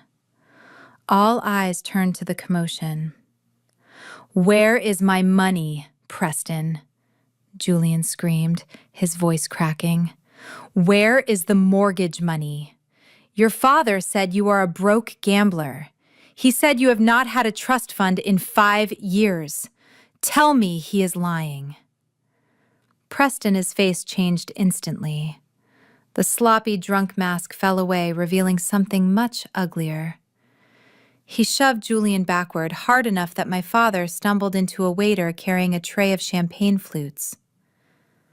"My father is a bitter old man," Preston sneered, his voice dripping with venom. "And you are a gullible fool, Julian. You begged me to take that money. You practically threw it at me. Do not blame me because you were too stupid to read the room." "You stole from me," Julian cried, lunging forward, grabbing Preston by the lapels of his shirt. "I lost my house because of you." They grappled in the center of the room, a pathetic wrestling match between two men who had lost everything. Preston threw a clumsy punch that grazed Julian's cheek. A woman screamed. Suddenly, the sea of people parted. 4 large security guards materialized out of the crowd. They did not ask politely. 2 of them grabbed Preston, pinning his arms behind his back, while the other 2 restrained my father. "Get off me! Do you know who I am?" Preston screamed, spitting as he yelled. "I am a Sterling. I bought this hotel." "Sir, you are trespassing," the head of security said, his voice calm and final. "You need to leave the premises immediately, or we will call the police." They dragged them toward the exit. My father was crying now, begging the guards to listen, begging someone to help him. Preston was cursing, kicking at the air. It was a spectacle of absolute humiliation. High above on the VIP balcony, I watched the scene unfold. I stood in the shadows, holding a glass of vintage Pinot Noir. The mayor stood beside me, looking down with a frown. "Is that your family, Valerie?" he asked quietly. I took a sip of the wine, savoring the complex notes of dark cherry and victory. I looked down at the tiny figures being thrown out of the revolving doors into the cold night. "No, Mr. Mayor," I said softly, setting my glass on the railing. "That is just some bad investment I finally liquidated." I turned my back on the balcony and walked back into the warmth of the party, leaving them in the cold where they belonged. The morning of December 29th was unusually quiet inside the Wilson estate. It was the silence of a held breath. For 3 days, my father Julian had been pacing the hardwood floors, checking his phone every 30 seconds. He was waiting for the call from Preston. He was waiting to hear that the Project Phoenix deal had closed and that the $500,000 he had secretly borrowed against the house had miraculously turned into $1 million. But the phone never rang. Preston had gone radio silent. My mother Bernice was in the kitchen arranging flowers, trying to pretend that they hadn't been thrown out of the gala like common criminals. She hummed a hymn to soothe her nerves, oblivious to the fact that the roof over her head no longer belonged to her. She thought the worst thing that had happened was a little social embarrassment. She had no idea she was sleeping inside a ticking time bomb. Then came the sound that haunts every homeowner in financial ruin. It wasn't a doorbell. It was a heavy, authoritative pounding on the front door. Thud, thud, thud. Bernice wiped her hands on her apron. "I will get it," she called out cheerily. "It is probably the caterer apologizing for the mix-up." She walked to the foyer, her heels clicking on the marble. She opened the massive oak door with a practiced smile, ready to accept an apology. But there was no caterer. Standing on the porch was a deputy sheriff with a thick neck and eyes that had seen too many evictions to care about her feelings. In his hand, he held a staple gun and a sheet of paper. It was neon orange, the color of emergency, the color of shame. "Mrs. Wilson?" the deputy asked.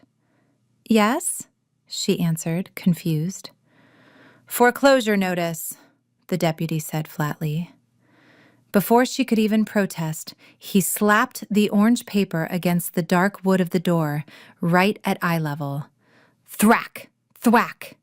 The sound of the staples biting into the expensive wood echoed through the house like gunshots. Bernice stared at the paper. The words, printed in bold black letters, seemed to swim before her eyes. Notice of default. Immediate foreclosure proceedings. Auction date, January 1st. "Julian!" she screamed. It was a sound of pure primal terror. "Julian, come here!" My father ran into the hallway. When he saw the deputy walking back to his patrol car and the orange scar on his front door, his knees almost gave out. He grabbed the door frame to hold himself up. Bernice turned to him, her face pale as a ghost. "What is this, Julian? Why is the bank taking our house? We paid off the mortgage years ago. Valerie paid it off." Julian opened his mouth, but only a squeak came out. He looked at the floor, unable to meet his wife's eyes. He stammered. "I borrowed against it," Preston said. "He said he needed a bridge loan. He said he would pay it back double in 3 days." Bernice felt the room tilt. The walls seemed to close in on her. She looked at the husband she had trusted, the man she had allowed to bully their daughter, and she saw him for what he truly was, a weak, foolish man who had gambled their sanctuary on a lie. "You gave him the house," she whispered, her voice trembling. "You gave that con artist my house. It was an investment," Julian cried, tears streaming down his face. "He promised me Bernice. You fool!" she shrieked. The stress was too much. Her heart hammered against her ribs like a trapped bird. The blood rushed from her head. Bernice Wilson, the woman who prided herself on her strength and her status, swayed on her feet. Her eyes rolled back, her legs folded beneath her. She collapsed onto the cold marble floor with a sickening thud, right where I had stood 3 days ago, when she snatched the plate from my daughter. "Bernice!" Julian shouted, falling to his knees beside her, shaking her limp body. From the security camera feed on my laptop miles away, I watched my father cradle his unconscious wife in the foyer of a house they no longer owned. The game was over. The house of cards had fallen. And Preston was nowhere to be found. The foreclosure notice on the front door was still flapping in the cold wind, but inside the house, a much more dangerous storm was brewing. My mother, Bernice, was sitting up on the marble floor holding her head, still dazed from fainting. My sister Isolde stood over her, but she was not looking at our mother. She was looking at her husband. Preston stood by the fireplace. He was not the polished gentleman in the polo shirt anymore. He was unraveling. His eyes were bloodshot and his hands were shaking, not from fear, but from a withdrawal of power and perhaps something chemical. Isolde walked up to him, her voice rising to that pitch she used when a waiter got her order wrong. "You told Daddy you doubled the money," she screamed, poking a manicured finger into his chest. "You said Project Phoenix was a sure thing. Why is the sheriff at our door, Preston? Did you lose it? Did you steal my inheritance?" Preston did not argue. He did not make up a lie about crypto markets or frozen accounts. He just snapped. The mask of the charming sterling heir fell away completely, revealing the desperate, cornered animal underneath. He swung his arm in a wide, violent arc. The sound of his open palm connecting with Isolde's cheek was louder than the foreclosure staple gun. It was a crack that shattered the last illusion of their perfect marriage. Isolde flew backward, crashing onto the sofa, clutching her face in absolute shock. The room went silent.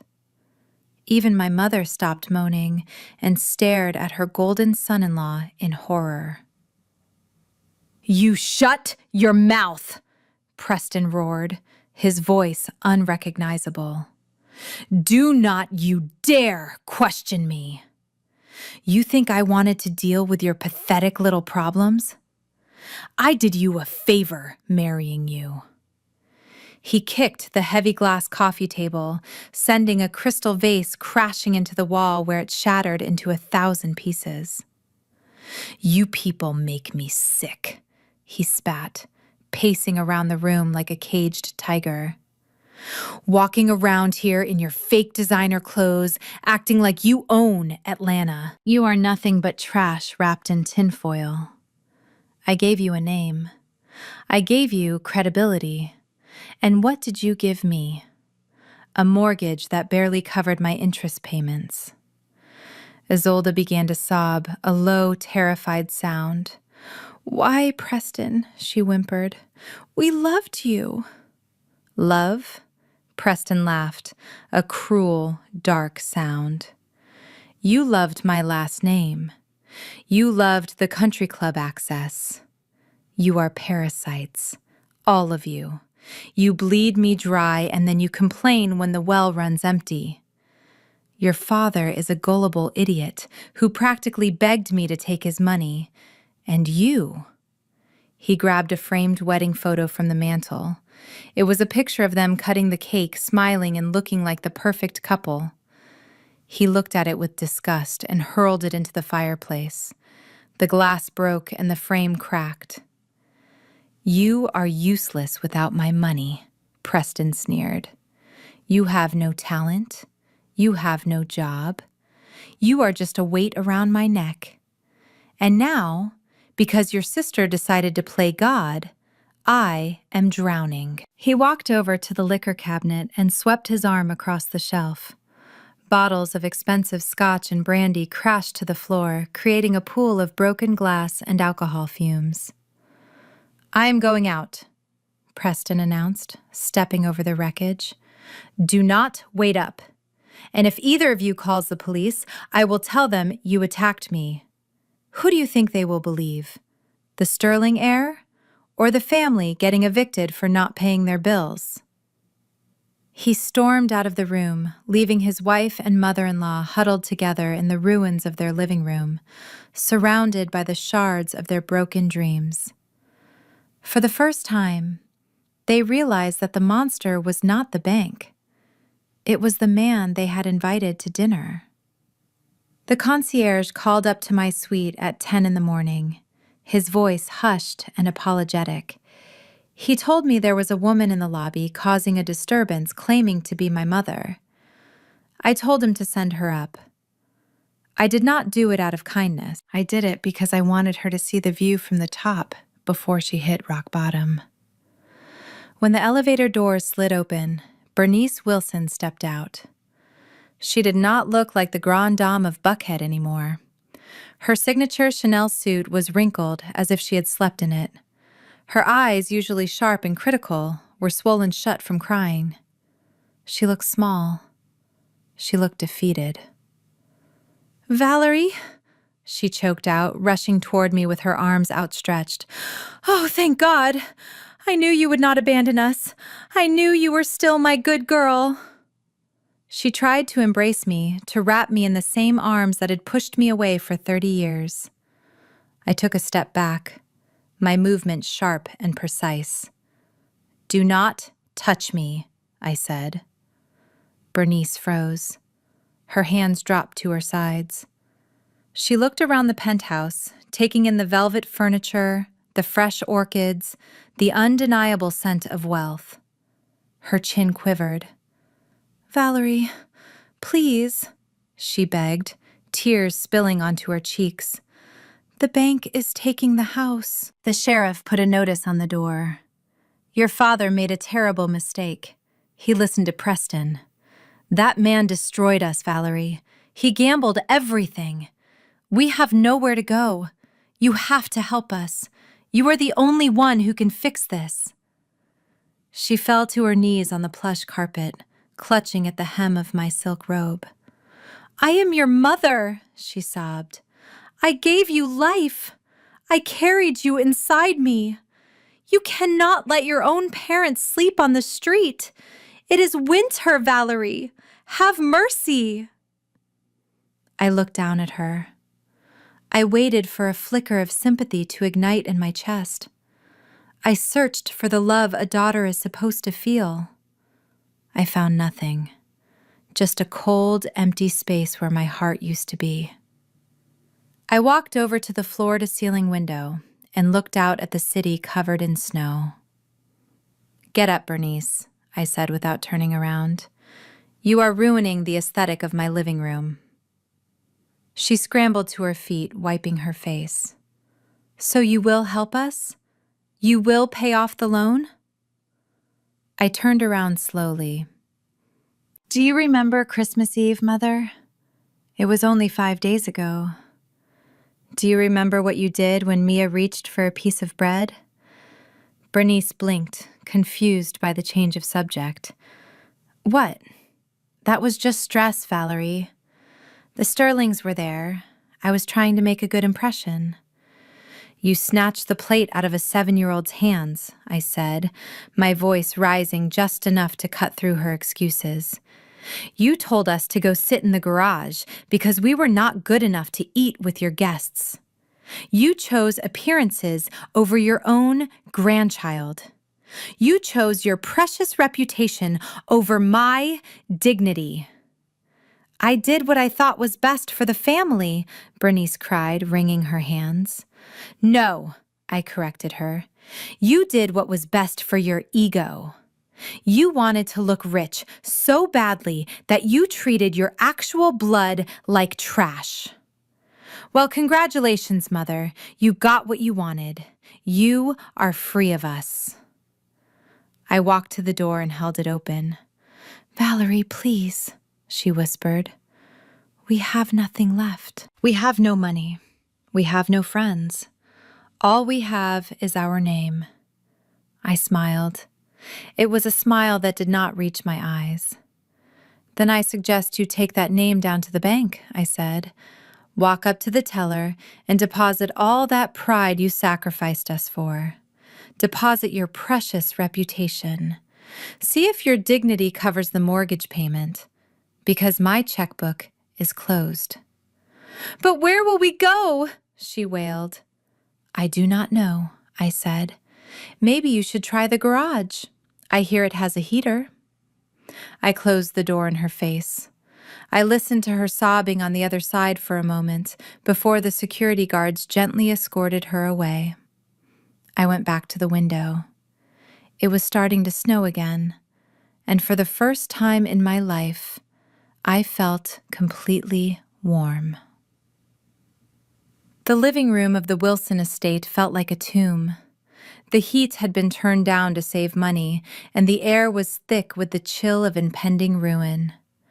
My father, Julian, sat in his leather armchair staring at his hands as if they belonged to a stranger. He was a broken man, a shell of the patriarch who had barked orders at me just days ago. In the corner, my mother, Bernice, wept softly, clutching a rosary, but her prayers were not being answered. Preston paced back and forth in front of the fireplace, his shadow dancing wildly against the wall. He was manic. The desperation had stripped away his polished veneer, leaving behind something feral and dangerous. He needed a lifeline. He needed cash to pay off the shark circling his own debts before they broke his knees. Suddenly he stopped. His eyes widened with a dark, feverish inspiration. He spun around to face my father. "The trust fund, Preston," whispered, his voice raspy. Julian looked up, his eyes dull and lifeless. "What are you talking about?" "Your mother," Preston said, walking quickly to the chair. "Grandma Rose. She left a trust fund for Valerie. I saw the paperwork years ago when I was snooping through her files. It was set to mature when she turned 30. Julian shook his head slowly. "Valerie controls that. We cannot touch it." Preston knelt down beside my father, gripping the armrest of the chair until his knuckles turned white. "She has not touched it," Julian Preston hissed. "I checked the bank logs. It is sitting there, dormant. It has been accumulating interest for a decade. There must be at least $300,000 in there, maybe more. That is enough to stop the foreclosure. That is enough to save us." Julian blinked. 300,000? It was a number that sounded like salvation. But then reality set in.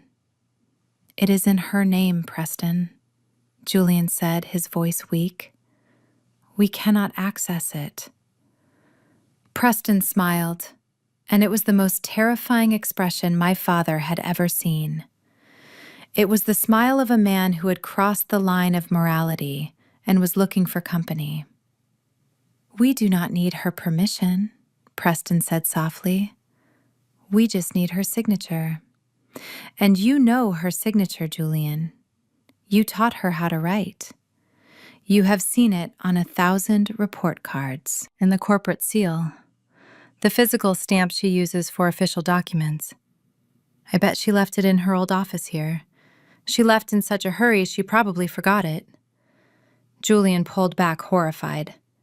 "You want me to forge my daughter's signature? That is a felony, Preston. That is prison time." Preston laughed, a sharp, barking sound. "Prison?" he mocked. "You know what is a prison, Julian? Being homeless. Watching your wife sleep in a shelter because you were too scared to do what was necessary. And besides, is it really stealing? We raised her. We fed her. We clothed her. That money belongs to this family. She owes us a reimbursement.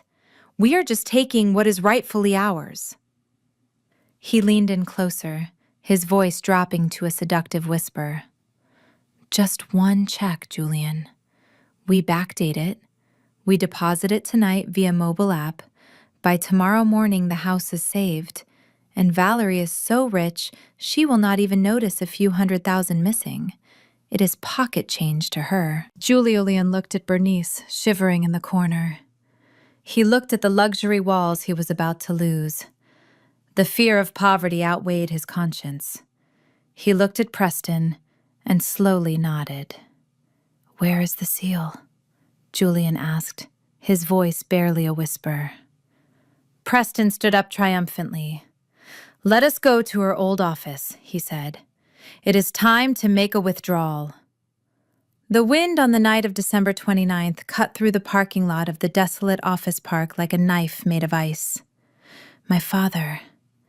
Julian pulled the collar of his coat up around his ears, his breath forming nervous clouds in the freezing air. He looked at the nondescript brick building in front of him. It was the old satellite office where I used to handle paperwork for my startups before I moved headquarters to the skyline. To Julian, it looked like just another empty building. To Preston, it looked like a treasure chest waiting to be cracked open. Preston walked ahead, his movements jerky and agitated. He held a heavy flashlight in one hand and a crowbar in the other, though he prayed he would not have to use it. He reached the rear service door and shone the light on the keypad. "Do you remember the code Julian Preston hissed over his shoulder? You visited her here once to borrow money for the country club dues. What was the code?" Julian wiped his sweating palms on his pants. He felt sick. His heart was hammering a frantic rhythm against his ribs. This was not borrowing. This was not a gray area. This was breaking and entering. "I think it was her birthday," Julian whispered. "Or maybe Mia's birthday. Try 0712. Preston punched the numbers in. The buttons beeped loud in the silence. 1, 2, 3, 4. The light on the lock blinked red. Denied. "Damn it," Preston cursed, kicking the door. "Think, Julian. Think if you want to sleep in a bed next week." Julian closed his eyes, trying to channel the daughter he had ignored for so long. He remembered the day I opened this office. I had called him proud of my first lease. He had been too busy watching a football game to listen. "Try the day she graduated," Julian said softly. "The day we did not go to her ceremony." 0515. Preston rolled his eyes but typed the numbers. 0, 5, 1, 5. Click. The light turned green. The heavy lock disengaged with a mechanical groan that sounded like a jaw opening. "You are a genius," Preston grinned, pushing the door open. "See? She is predictable. She holds on to the past. That is her weakness." They stepped inside. The air in the office was stale and cold. Preston swept the flashlight beam across the room. It was mostly empty, just a few filing cabinets and a large oak desk in the corner, covered in a dust sheet. "Check the desk," Preston commanded. Julian walked toward the desk, his legs feeling like lead. He pulled the dust sheet away. The desk was clean, except for a single locked drawer. "It is locked," Julian said, relief washing over him. "We cannot get in. Let us go, Preston. This is a sign." Preston did not listen. He jammed the flat end of the crowbar into the gap above the drawer. With a grunt of exertion, he applied pressure. Wood splintered, metal screeched. With a loud pop, the drawer flew open. "Shine the light, Julian," Preston barked. Julian aimed the beam into the drawer, and there it was, sitting right on top, as if it had been left there specifically for them to find. A thick leather binder containing business checks, and next to it, the heavy brass corporate seal of the Mia Wilson Trust. Preston reached in and grabbed the binder. He opened it, flipping through the pages. "Blank checks," he whispered, his voice trembling with greed. "Signed by the trustee, but waiting for a recipient. She must have pre-signed these for vendors before she moved offices. It is a gold mine, Julian. It is literally a blank check to save our lives." He grabbed the brass seal, weighing it in his hand. "We have the authority now," Preston said, looking at my father with wild eyes. "We have the check. We have the seal. We are not thieves, Julian. We are just reallocating family assets." Julian looked at the stolen items. He knew he should run. He knew this was the end of his soul, but he thought of the foreclosure notice. He thought of the shame. He reached out and took the checkbook. "Let us get out of here," Julian whispered, "before the ghosts wake up." They turned and ran back into the night, clutching their loot, thinking they had pulled off the heist of the century. They did not notice the tiny red light of the motion sensor blinking in the corner. They did not know that the alarm was silent, and they certainly did not know that I had left those checks there 2 days ago, knowing exactly who would come looking for them. The control room was bathed in the cool blue glow of a dozen high-definition monitors. It was quiet here, a stark contrast to the chaotic desperation playing out on the screens in front of us. I sat with my legs crossed, holding a cup of herbal tea that was still steaming. Beside me, Sheriff Miller stood with his arms crossed over his chest.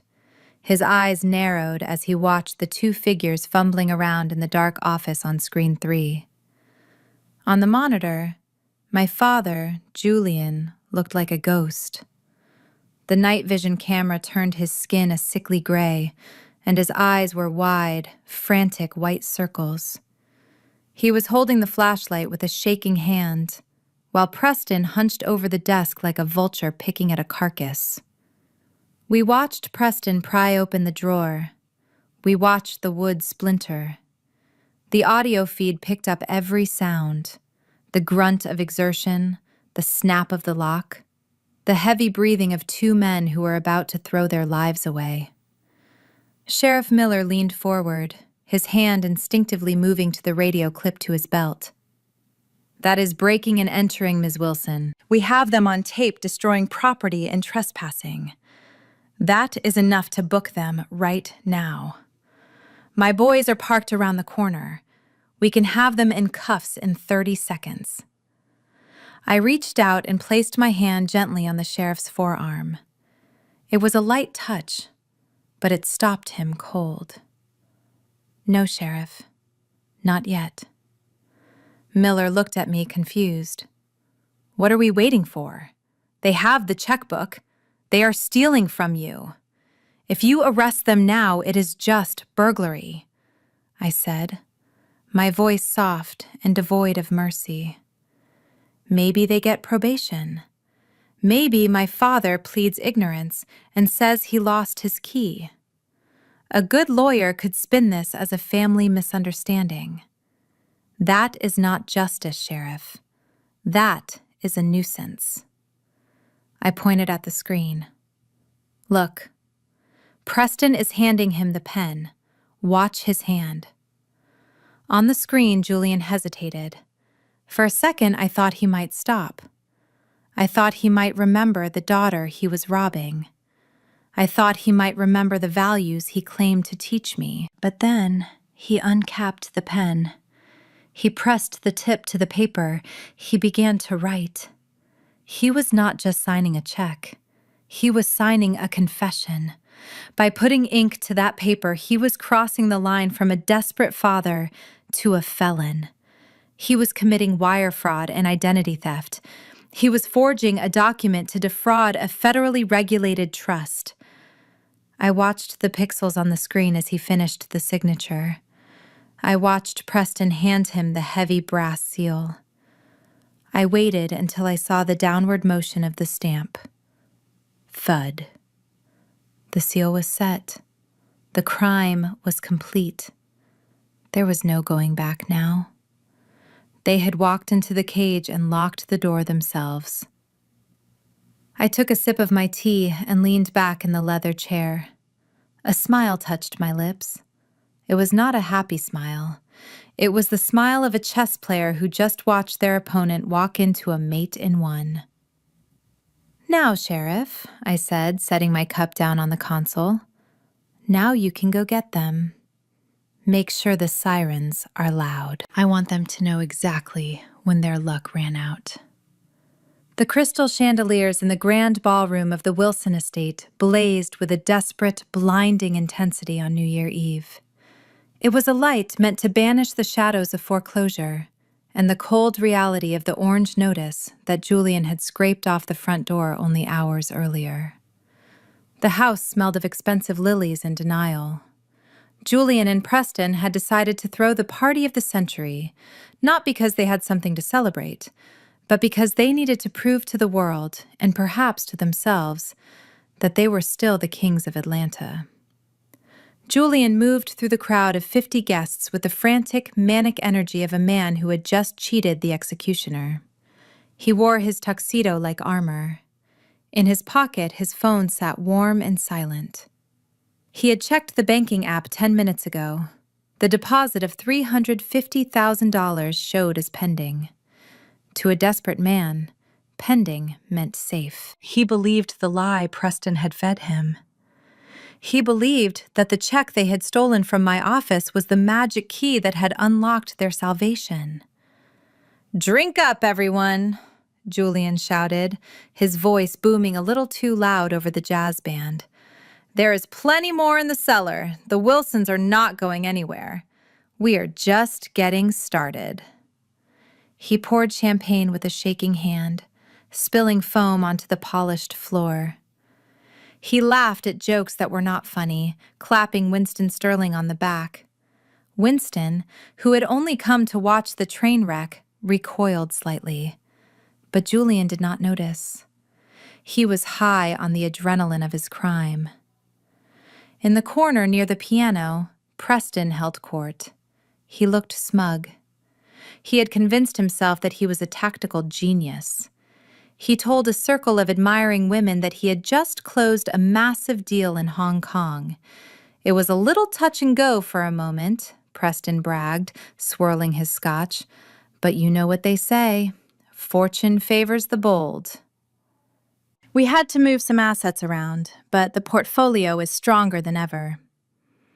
He caught Julian's eye from across the room and winked. It was a conspiratorial signal, a shared secret between two thieves who thought they had gotten away with the heist. They raised their glasses to each other, toasting their own cleverness, oblivious to the fact that the pending status on the bank account was not a processing delay, but a trap. Sitting on the velvet settee, Isolde looked like a porcelain doll that had been dropped and glued back together wrong. She wore a high-necked dress to hide any marks on her throat, and her makeup was applied with surgical precision. Layers of thick concealer and color corrector plastered her left cheekbone, hiding the purple and yellow bruise where Preston had struck her 3 days ago. Her smile was painted on. Her eyes were dead. "Isolde, darling, you look lovely," a guest chirped, leaning in for a kiss on the cheek. Isolde flinched, pulling back sharply. "Oh, thank you," she stammered, touching her face protectively. "I am just a little tired. It has been such a busy holiday season." She looked at Preston across the room. She hated him. She feared him. But mostly, she was paralyzed by the lie they were all living. She knew they had stolen the money. She knew her father had committed a felony. But she sat there, sipping sparkling cider and nodding, pretending that the ice under their feet was not cracking with every second that ticked toward midnight. The grandfather clock in the hall began to chime, 11:59. "Everyone grab a glass!" Julian yelled, his face flushed and sweating. "The countdown is starting. 10, 9, 8. Julian wrapped his arm around Bernice, who looked dazed and medicated. Preston walked over and gripped Isolde's shoulder, his fingers digging into her skin, a silent warning to keep smiling. 3, 2, 1. Happy New Year! The room erupted. Confetti cannons fired. Streamers fell like rain. Julian kissed his wife. Preston kissed his victim. They drank the stolen champagne and laughed, believing they had survived the storm. They had no idea that the sirens were already wailing in the distance, coming closer with every beat of their hearts. The jazz band was playing a frantic, upbeat rendition of Auld Lang Syne as the clock on the mantelpiece clicked past 11:30. The air inside the ballroom was hot and smelled of expensive perfume and nervous sweat. My father, Julian, was in the middle of a toast, holding his champagne glass high, his face flushed with the intoxicated relief of a man who believes he has gotten away with murder. He was laughing at a joke Winston Sterling had not made, his voice booming with a false bravado that echoed off the high ceilings. Then the world changed color. It started at the windows. The warm, golden glow of the chandeliers was suddenly sliced through by harsh, rhythmic strobes of light. Red, blue, red, blue. It washed over the guests, turning their faces into pale, grotesque masks. The jazz band faltered, the drummer missing a beat as he stared outside. The laughter died in throats. The conversation stopped, as if someone had cut the power cord to the room. From the driveway came a sound that was not the popping of corks or the cheer of celebration. It was a wall of noise. Sirens. Dozens of them, wailing in a chaotic disharmony that vibrated against the window panes. Julian lowered his glass, his hand trembling so hard the champagne spilled over his knuckles. He looked toward the front entrance. The massive iron gates, which were supposed to be locked tight to keep out the riffraff, were slowly swinging open. They moved with a terrifying obedience, as if bowing to a superior power. Through the opening came the convoy. It was a parade of judgment. But it was not the police who led the charge. At the front of the line, cutting through the night like a shark through dark water, was a vehicle that silenced the entire room. A Rolls-Royce Phantom. It was jet black, polished to a mirror shine reflecting the chaotic police lights dancing around it. The Spirit of Ecstasy hood ornament caught the light, leading the way like a silver angel of death. Behind the Rolls-Royce came the cavalry. Cruiser after cruiser, SWAT vans with armored sides, unmarked sedans with lights flashing in the grills. They poured into the circular driveway, their tires crunching aggressively on the gravel. They swarmed the lawn, blocking every exit surrounding the house in a ring of flashing steel. Preston stood by the piano, his face the color of ash. He dropped his scotch glass. It hit the floor, but nobody heard it shatter over the sound of the sirens outside. He knew that car. He knew who was sitting in the back seat behind the privacy glass. He had told Julian that I was defeated. He had said I was oblivious. Now he was staring at a $600,000 symbol of my absolute control. The convoy came to a halt. The sirens cut off simultaneously, leaving a ringing silence that was even louder than the noise had been. The engines hummed a low, menacing growl.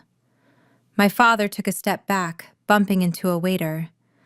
He looked at the front door, the same door he had scraped the foreclosure notice off of hours ago.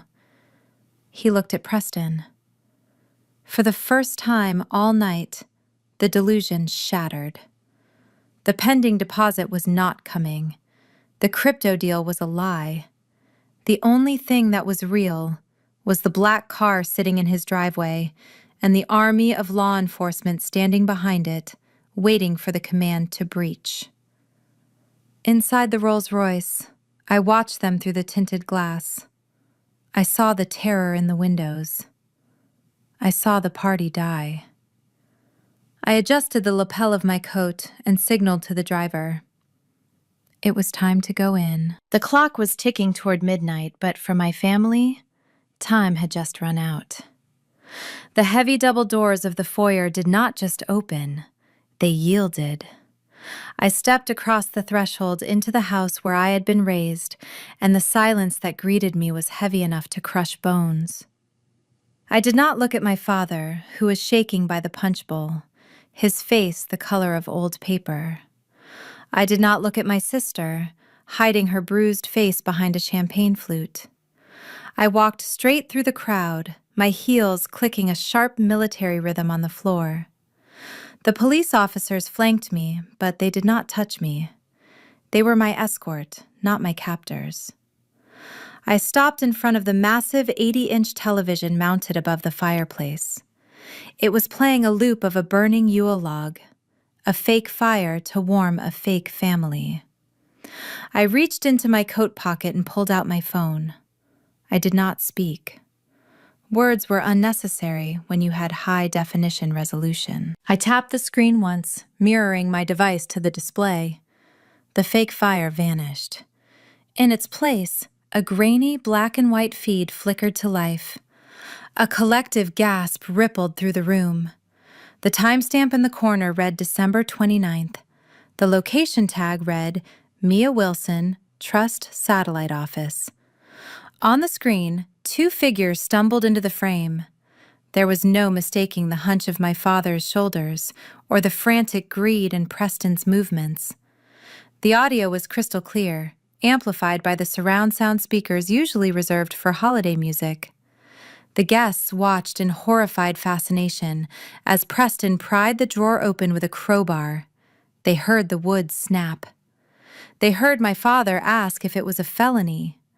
They heard Preston laugh and say, "It was just reimbursement." The camera zoomed in, digitally capturing the ink flowing from the pen as Julian forged my signature. It captured the heavy thud of the brass seal slamming down onto the check. The stolen money. The lie. It was all there, playing out in high definition for the mayor, the bankers, and the neighbors to see. I hit pause on the frame where they were holding the stolen checkbook high like a trophy. The image froze, illuminating the room in a harsh, accusing light. I finally turned around to face the room. The party was dead. Winston Sterling looked at Julian with a mixture of shock and absolute revulsion, moving away from him as if dishonesty was a contagious disease. My mother, Bernice, covered her mouth, stifling a scream, her eyes darting between the screen and her husband. Preston tried to speak. He opened his mouth to spin another web, to claim it was deep fake technology or a misunderstanding, but the words died in his throat. The evidence was not just a smoking gun. It was a nuclear bomb. I stood there, framed by the image of their crime, the light from the screen casting a long shadow over the people who had tried to bury me. I did not need to shout. I did not need to accuse. The silence of the room screamed the truth loud enough for everyone to hear. The verdict had been delivered, and the jury of their peers was staring at them with eyes full of judgment. The silence that followed the video was not peaceful. It was the vacuum before an explosion. The image of my father committing a felony was still frozen on the giant screen, looming over the party like a digital judge. Sheriff Miller stepped into the center of the room. He did not need a microphone. His voice carried the weight of the federal government, and it cut through the warm air of the ballroom like a blade of ice. "Preston Sterling," the sheriff announced, his hand resting on his holster. "You are under arrest for federal wire fraud, aggravated identity theft, and grand larceny. Julian Wilson, you are under arrest for conspiracy to commit bank fraud and forgery." The words hung in the air. My father, Julian, let out a sound that was half sob and half gasp. He looked at the guests, his friends, his neighbors, the people he had spent a lifetime trying to impress. They were all staring at him with a mixture of pity and revulsion. He turned to Preston, his eyes wide with betrayal. "You said it was legal," Julian whispered, his voice trembling. "You said it was a reimbursement.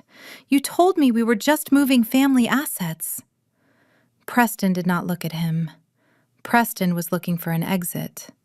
The arrogance that had defined him for years, the swagger he wore like a second skin, evaporated in an instant. He was no longer the master of the universe. He was a rat in a trap. He scanned the room, his eyes darting frantically from the uniformed officers at the front door to the heavy velvet drapes covering the French doors at the back of the room. "Grab them," the sheriff ordered. The deputies moved in. Two officers grabbed Julian by the arms. My father did not fight. He slumped between them, his legs giving out completely.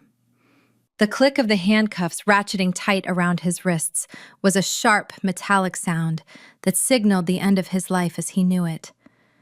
He wept openly, his head hanging low, the shame crushing him into the floor. But Preston was not going to go quietly. He saw a gap in the line of officers near the buffet table. Panic overrode logic. He lunged. He knocked over a tray of crystal glasses, sending them crashing to the floor in a shower of shards. He shoved a waiter aside, sprinting toward the back exit in a pathetic, desperate dash for freedom. He actually thought he could outrun the consequences of his actions. He made it 3 steps. A deputy who looked like he was carved out of granite stepped forward and dropped his shoulder. He did not tackle Preston gently. He hit him with the force of a freight train. Preston flew backward, his feet leaving the ground. He landed hard on the polished marble floor. The breath left his body in a wheezing grunt. The impact was visceral. It was the physical manifestation of his entire life collapsing. He scrambled, trying to get up, slipping on the spilled champagne and the broken glass. He looked up, and for a split second, our eyes met. He was on his hands and knees, gasping for air, his tuxedo torn, his nose bleeding. "Stay down," the deputy roared, pressing a knee into Preston's back. Preston cried out, his face pressed against the cold, hard floor. It was the exact same position he had forced my daughter into when he made us feel small. It was the same floor where he had stood tall and mocked the poor. Now he was eating the marble. I walked over slowly, my heels clicking on the stone. I stood over him, looking down at the man who had terrorized my family, who had beaten my sister and robbed my father. "You look comfortable down there, Preston," I said, my voice calm and cold. "Finally, you are at the level you belong." The deputy yanked Preston's arms behind his back. The handcuffs clicked. The party was over. The cleanup had begun. The crowd parted like the Red Sea as Winston Sterling walked toward the center of the ballroom. He moved with the slow, deliberate weight of a battleship cutting through choppy water. He did not look at the police officers who stood with their hands on their holsters. He did not look at the stunned guests who were whispering behind their hands, their eyes wide with scandal. His gaze was locked on one thing and one thing only: his son. Preston lay on the marble floor, his cheek pressed against the cold stone, the handcuffs cutting into his wrists, his expensive tuxedo ruined by champagne and the filth of the floor. When Preston saw his father, a flicker of hope ignited in his eyes. It was a pathetic, desperate hope, the kind a child has when they wake up from a nightmare and call for their parents. He struggled against the deputy's grip, trying to lift his head. "Father," Preston choked out, his voice cracking with tears. "Dad, thank God. Tell them who we are. Make them stop. Call the governor. You can fix this. Just write a check. Please, Dad, get me out of here." Winston stopped 3 feet away. He looked down at his son. There was no love in his gaze. There was no anger. There was only the cold calculation of a man looking at a business asset that had become a toxic liability. Beside him, Eleanor Sterling clutched her pearl necklace, her face pale and trembling, but she remained silent. She stood in her husband's shadow, just as she always had, terrified to step into the light. Preston waited for the hand to reach down. He waited for the rescue. Instead, Winston adjusted his cufflinks, checking the shine of the gold in the ballroom light. "I do not know who you are," Winston said, his voice flat and loud enough for everyone to hear. Preston blinked, confused by the rejection. Dad, it is me. It is Preston, your son.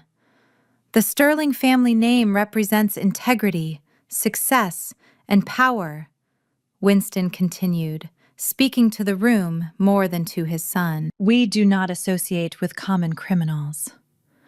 We do not associate with thieves who have to steal from their in-laws to pay their gambling debts. You have disgraced this lineage for the last time. But I am your son, Preston screamed, pulling at the cuffs until his skin broke. You are a bad investment, Winston said coldly, his face like a stone mask. And I am liquidating my position. You are on your own, Preston. Do not call the house. The number has been changed. Do not write to us. The letters will be burned. As far as I am concerned, I have no son. Winston turned to the sheriff and nodded once, a gesture of permission to take out the trash. Then he turned on his heel. He placed a hand on Eleanor's back, guiding her away. Eleanor looked back for 1 second, a single tear rolling down her cheek, but she did not stop. She followed the money, just like she always did. Dad, wait! Preston howled, his voice breaking into a raw, animal sound of abandonment.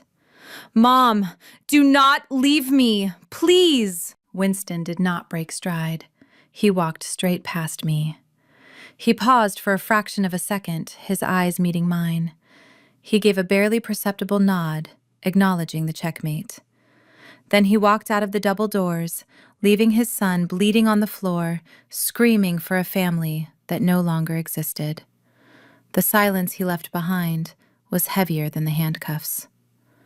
Preston had lost his money, his freedom, and his wife. But in that moment, watching his father walk away without looking back, he lost the only thing that really mattered to him: his name.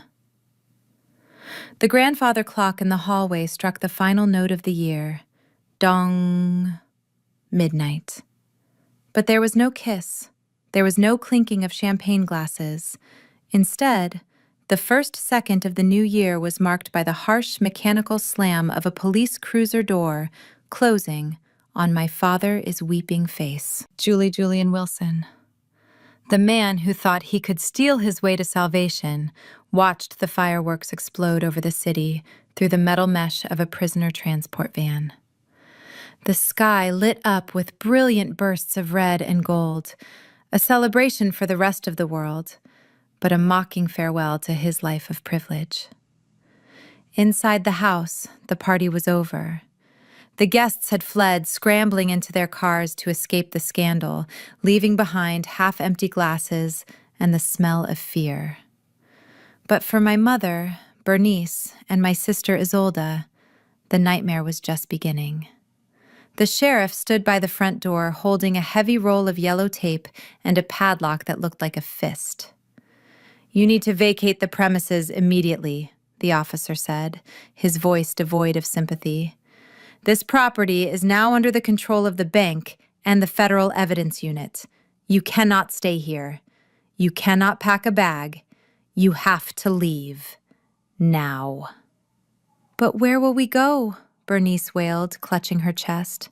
It is freezing outside. We have no coats. We have no car. That is not my problem, Ma. The officer said, ushering them toward the threshold. You should have thought about that before your husband forged a federal document. Out! He pushed them gently but firmly out of the warmth of the foyer and into the biting winter wind.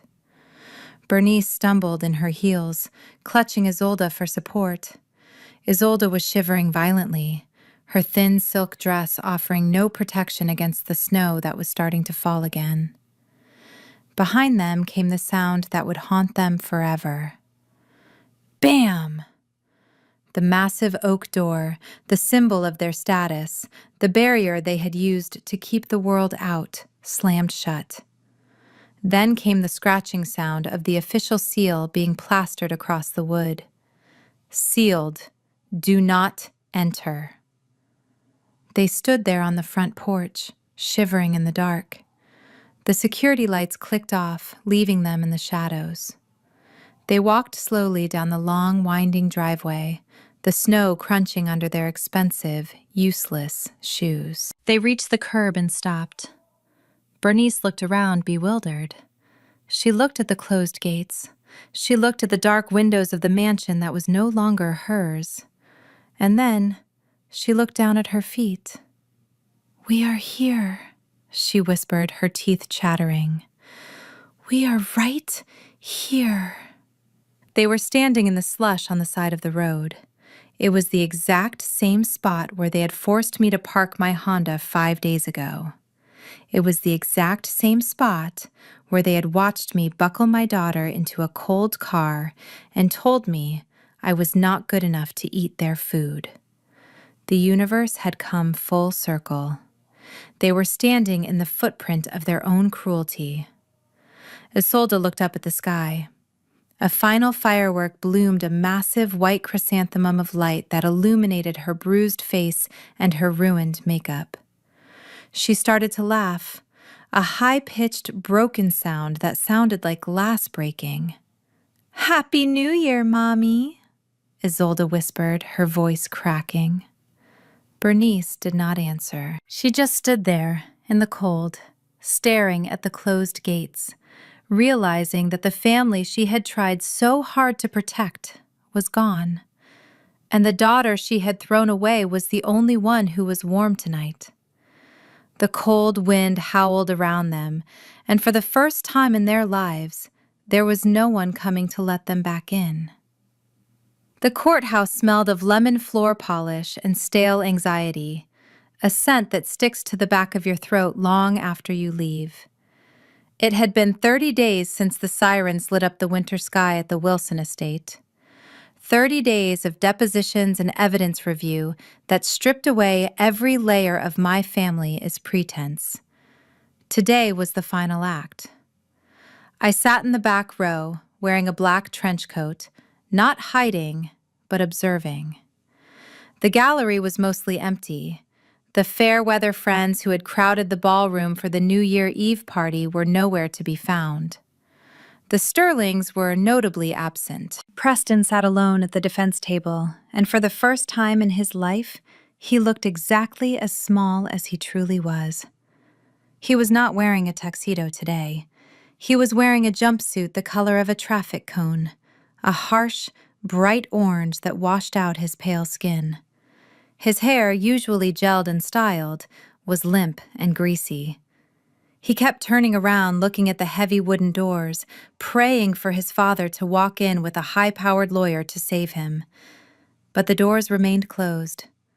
Winston Sterling meant what he said. He had liquidated his bad investment.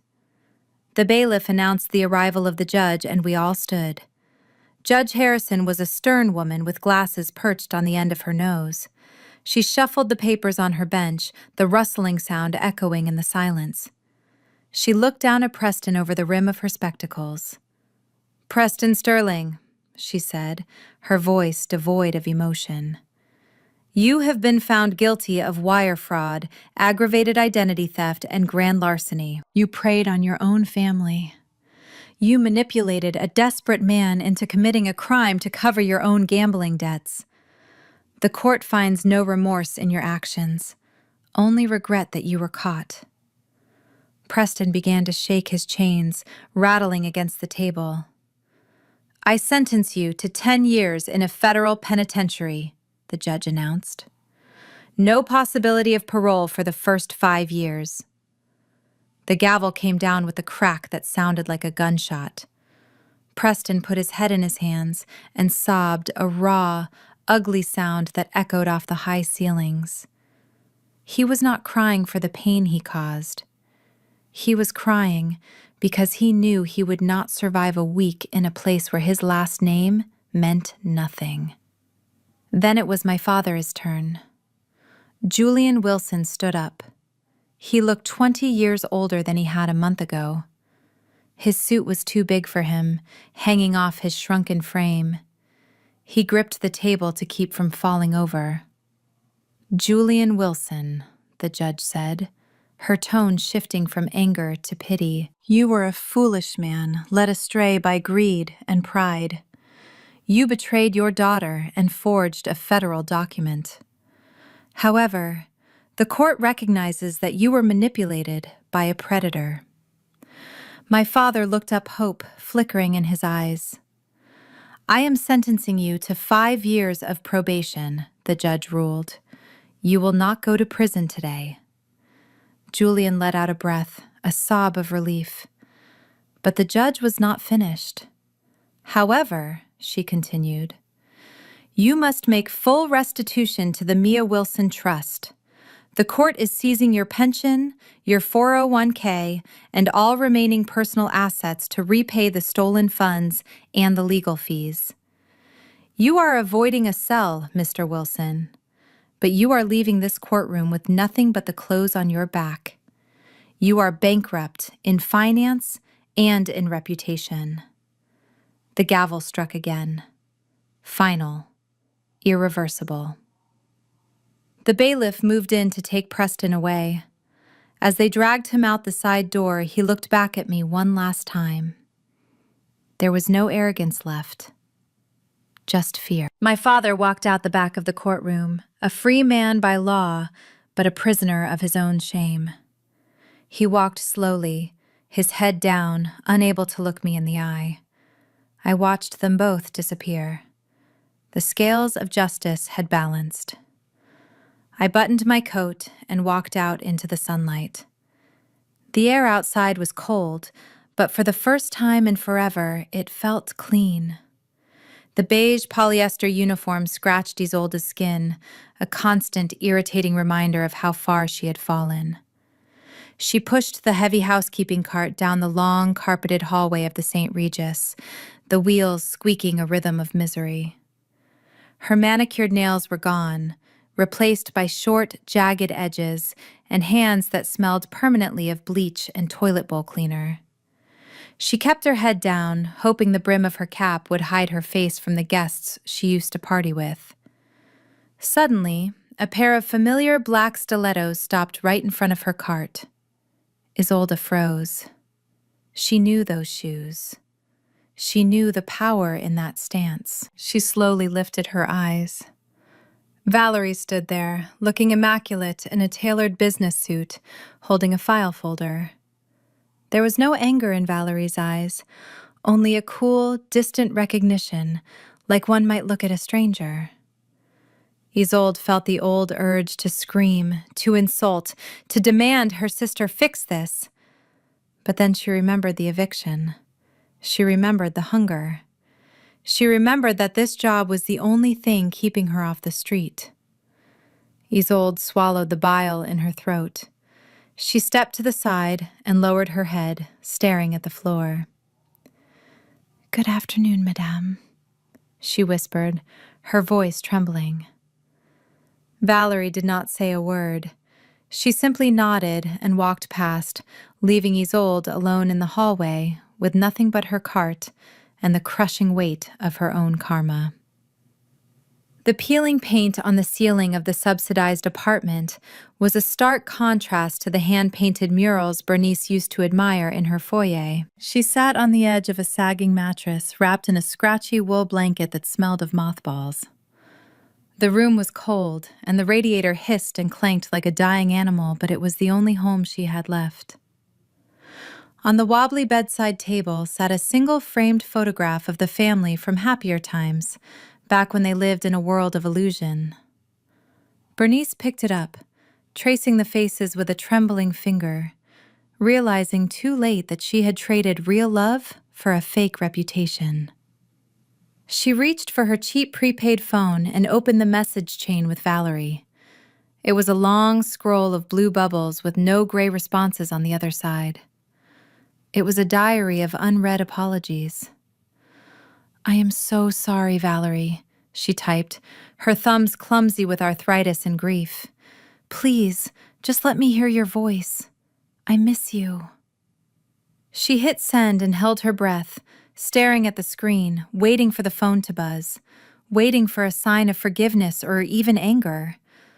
But the screen remained dark. The silence that filled the tiny room was heavier than the poverty. It was the absolute, terrifying silence of a bridge that had been burned to ashes, and she was left standing on the wrong side of the river. The snow fell softly on the iron gates of the Wilson estate, but this year they were wide open. There were no police cars and no foreclosure notices. There was only a new sign hanging above the entrance, painted in warm, inviting gold letters that read, "Mia is Haven." Valerie stood in the driveway looking up at the mansion that had once been a prison of expectations. She had bought the deed back from the bank not to reclaim her past, but to rewrite the future. She did not move into the master suite. Instead, she filled the rooms with cribs and warm blankets. Through the large bay windows, she could see the dining room. It was no longer a place where grandfathers rejected their kin. It was filled with young mothers holding their babies, women who had been cast out by their own families, just as she had been. They were eating a hot meal in safety. Valerie wrapped her coat tighter and smiled. She had turned the site of her greatest humiliation into a sanctuary. The house was finally serving a higher purpose. It was no longer a monument to vanity. It was a home. The ceremony was over, and the media had gone, leaving only the soft glow of the porch lights reflecting on the snow. I stood at the top of the stairs, watching the women inside the foyer laughing and sharing stories. It was the sound of a home healing itself. Then I saw movement at the edge of the driveway. Standing outside the iron gates was a solitary figure, wrapped in a thin gray coat. It was Bernice. She was clutching the bars, looking in at the warmth she could no longer touch. Her face was a map of regret and longing. For a moment, the wind seemed to stop. We locked eyes across the expanse of the snowy lawn. I waited for the anger to rise, but it did not come. There was only a quiet, hollow pity. I did not wave. I did not invite her in. Instead, I offered her a single, slow nod. It was an acknowledgement of our shared history and a silent release of the pain. It was forgiveness, but it was not an invitation. Bernice understood, and her shoulders slumped in defeat. I turned my back on the ghost of my past and walked through the front door, closing it softly behind me, leaving the cold outside where it belonged. The fire in the hearth burned with a steady, comforting crackle, casting a soft orange glow across the room. It was not the suffocating heat of the Wilson estate, where every flame felt like it was burning up money. This was a warmth that reached all the way to the bone. My daughter Mia sat on the thick rug in the center of the room, building a tower of colorful blocks. She was laughing. It was a loud, uninhibited sound. She was not afraid of making a mess. She was not afraid of being too loud. She was just a child being a child, safe in a home where she was the priority. Sitting on the floor next to her was Daniel. He was stacking the blocks with the steady hands of a pediatric surgeon. He was a man who spent his days saving lives, not destroying them with gambling debts and ego. He was not wearing a tuxedo to impress anyone. He was wearing a worn, knitted sweater, and he looked up at me with a smile that was completely honest. He did not want my trust fund. He did not care about my last name. He just loved us. I curled up on the velvet sofa watching them. Outside the large bay window, the snow was falling gently, covering the world in a blanket of white. It looked beautiful, now, not threatening. The storm that had raged in my life for so long had finally broken. For 30 years, I had convinced myself that I was the problem. I thought I was broken because the people who were supposed to love me treated me like a burden. I thought I had to buy their affection with silence and obedience and money. I thought that blood was a binding contract that I could never escape, no matter how much it hurt. I took a deep breath, letting the scent of pine and cinnamon fill my lungs. I used to cry over what I had lost. I used to beg the universe to make them love me. But looking at Daniel helping Mia rebuild her castle, I finally understood the truth. Family is not about DNA. It is not about sharing the same genetics, or the same nose, or the same history. Family are the people who stand beside you when the hurricane hits. They are the ones who hold the umbrella over your head, not the ones who push you out into the rain and lock the door behind you. Family are the ones who celebrate your victories without jealousy and mourn your losses without judgment. I looked at the empty space where my old life used to be. I lost a mansion. I lost a prestigious reputation. I lost the parents who gave me life and the sister I grew up with. But in exchange, I found the people who give me a reason to live. I found my voice. I found my dignity. And most of all, I found myself. Some people might say I paid a high price for my freedom. But as I watched my daughter laugh, safe and loved, I knew the truth. It was the best deal I ever made. It was an absolute bargain. Valerie's story teaches us that true family is defined by loyalty, not DNA. We often endure toxicity to keep the peace, but we must learn that some bridges are meant to be burned to light our way forward. Breaking free was not an act of cruelty. It was an act of necessary self-preservation. She proved that your dignity is not a negotiation, and you never have to apologize for outgrowing people who insist on keeping you small. Real wealth is not a penthouse. It is the peace of knowing you are loved for who you are, not what you provide. If you are holding on to a relationship that drains you simply because of history, let this be your sign to choose your future over their comfort.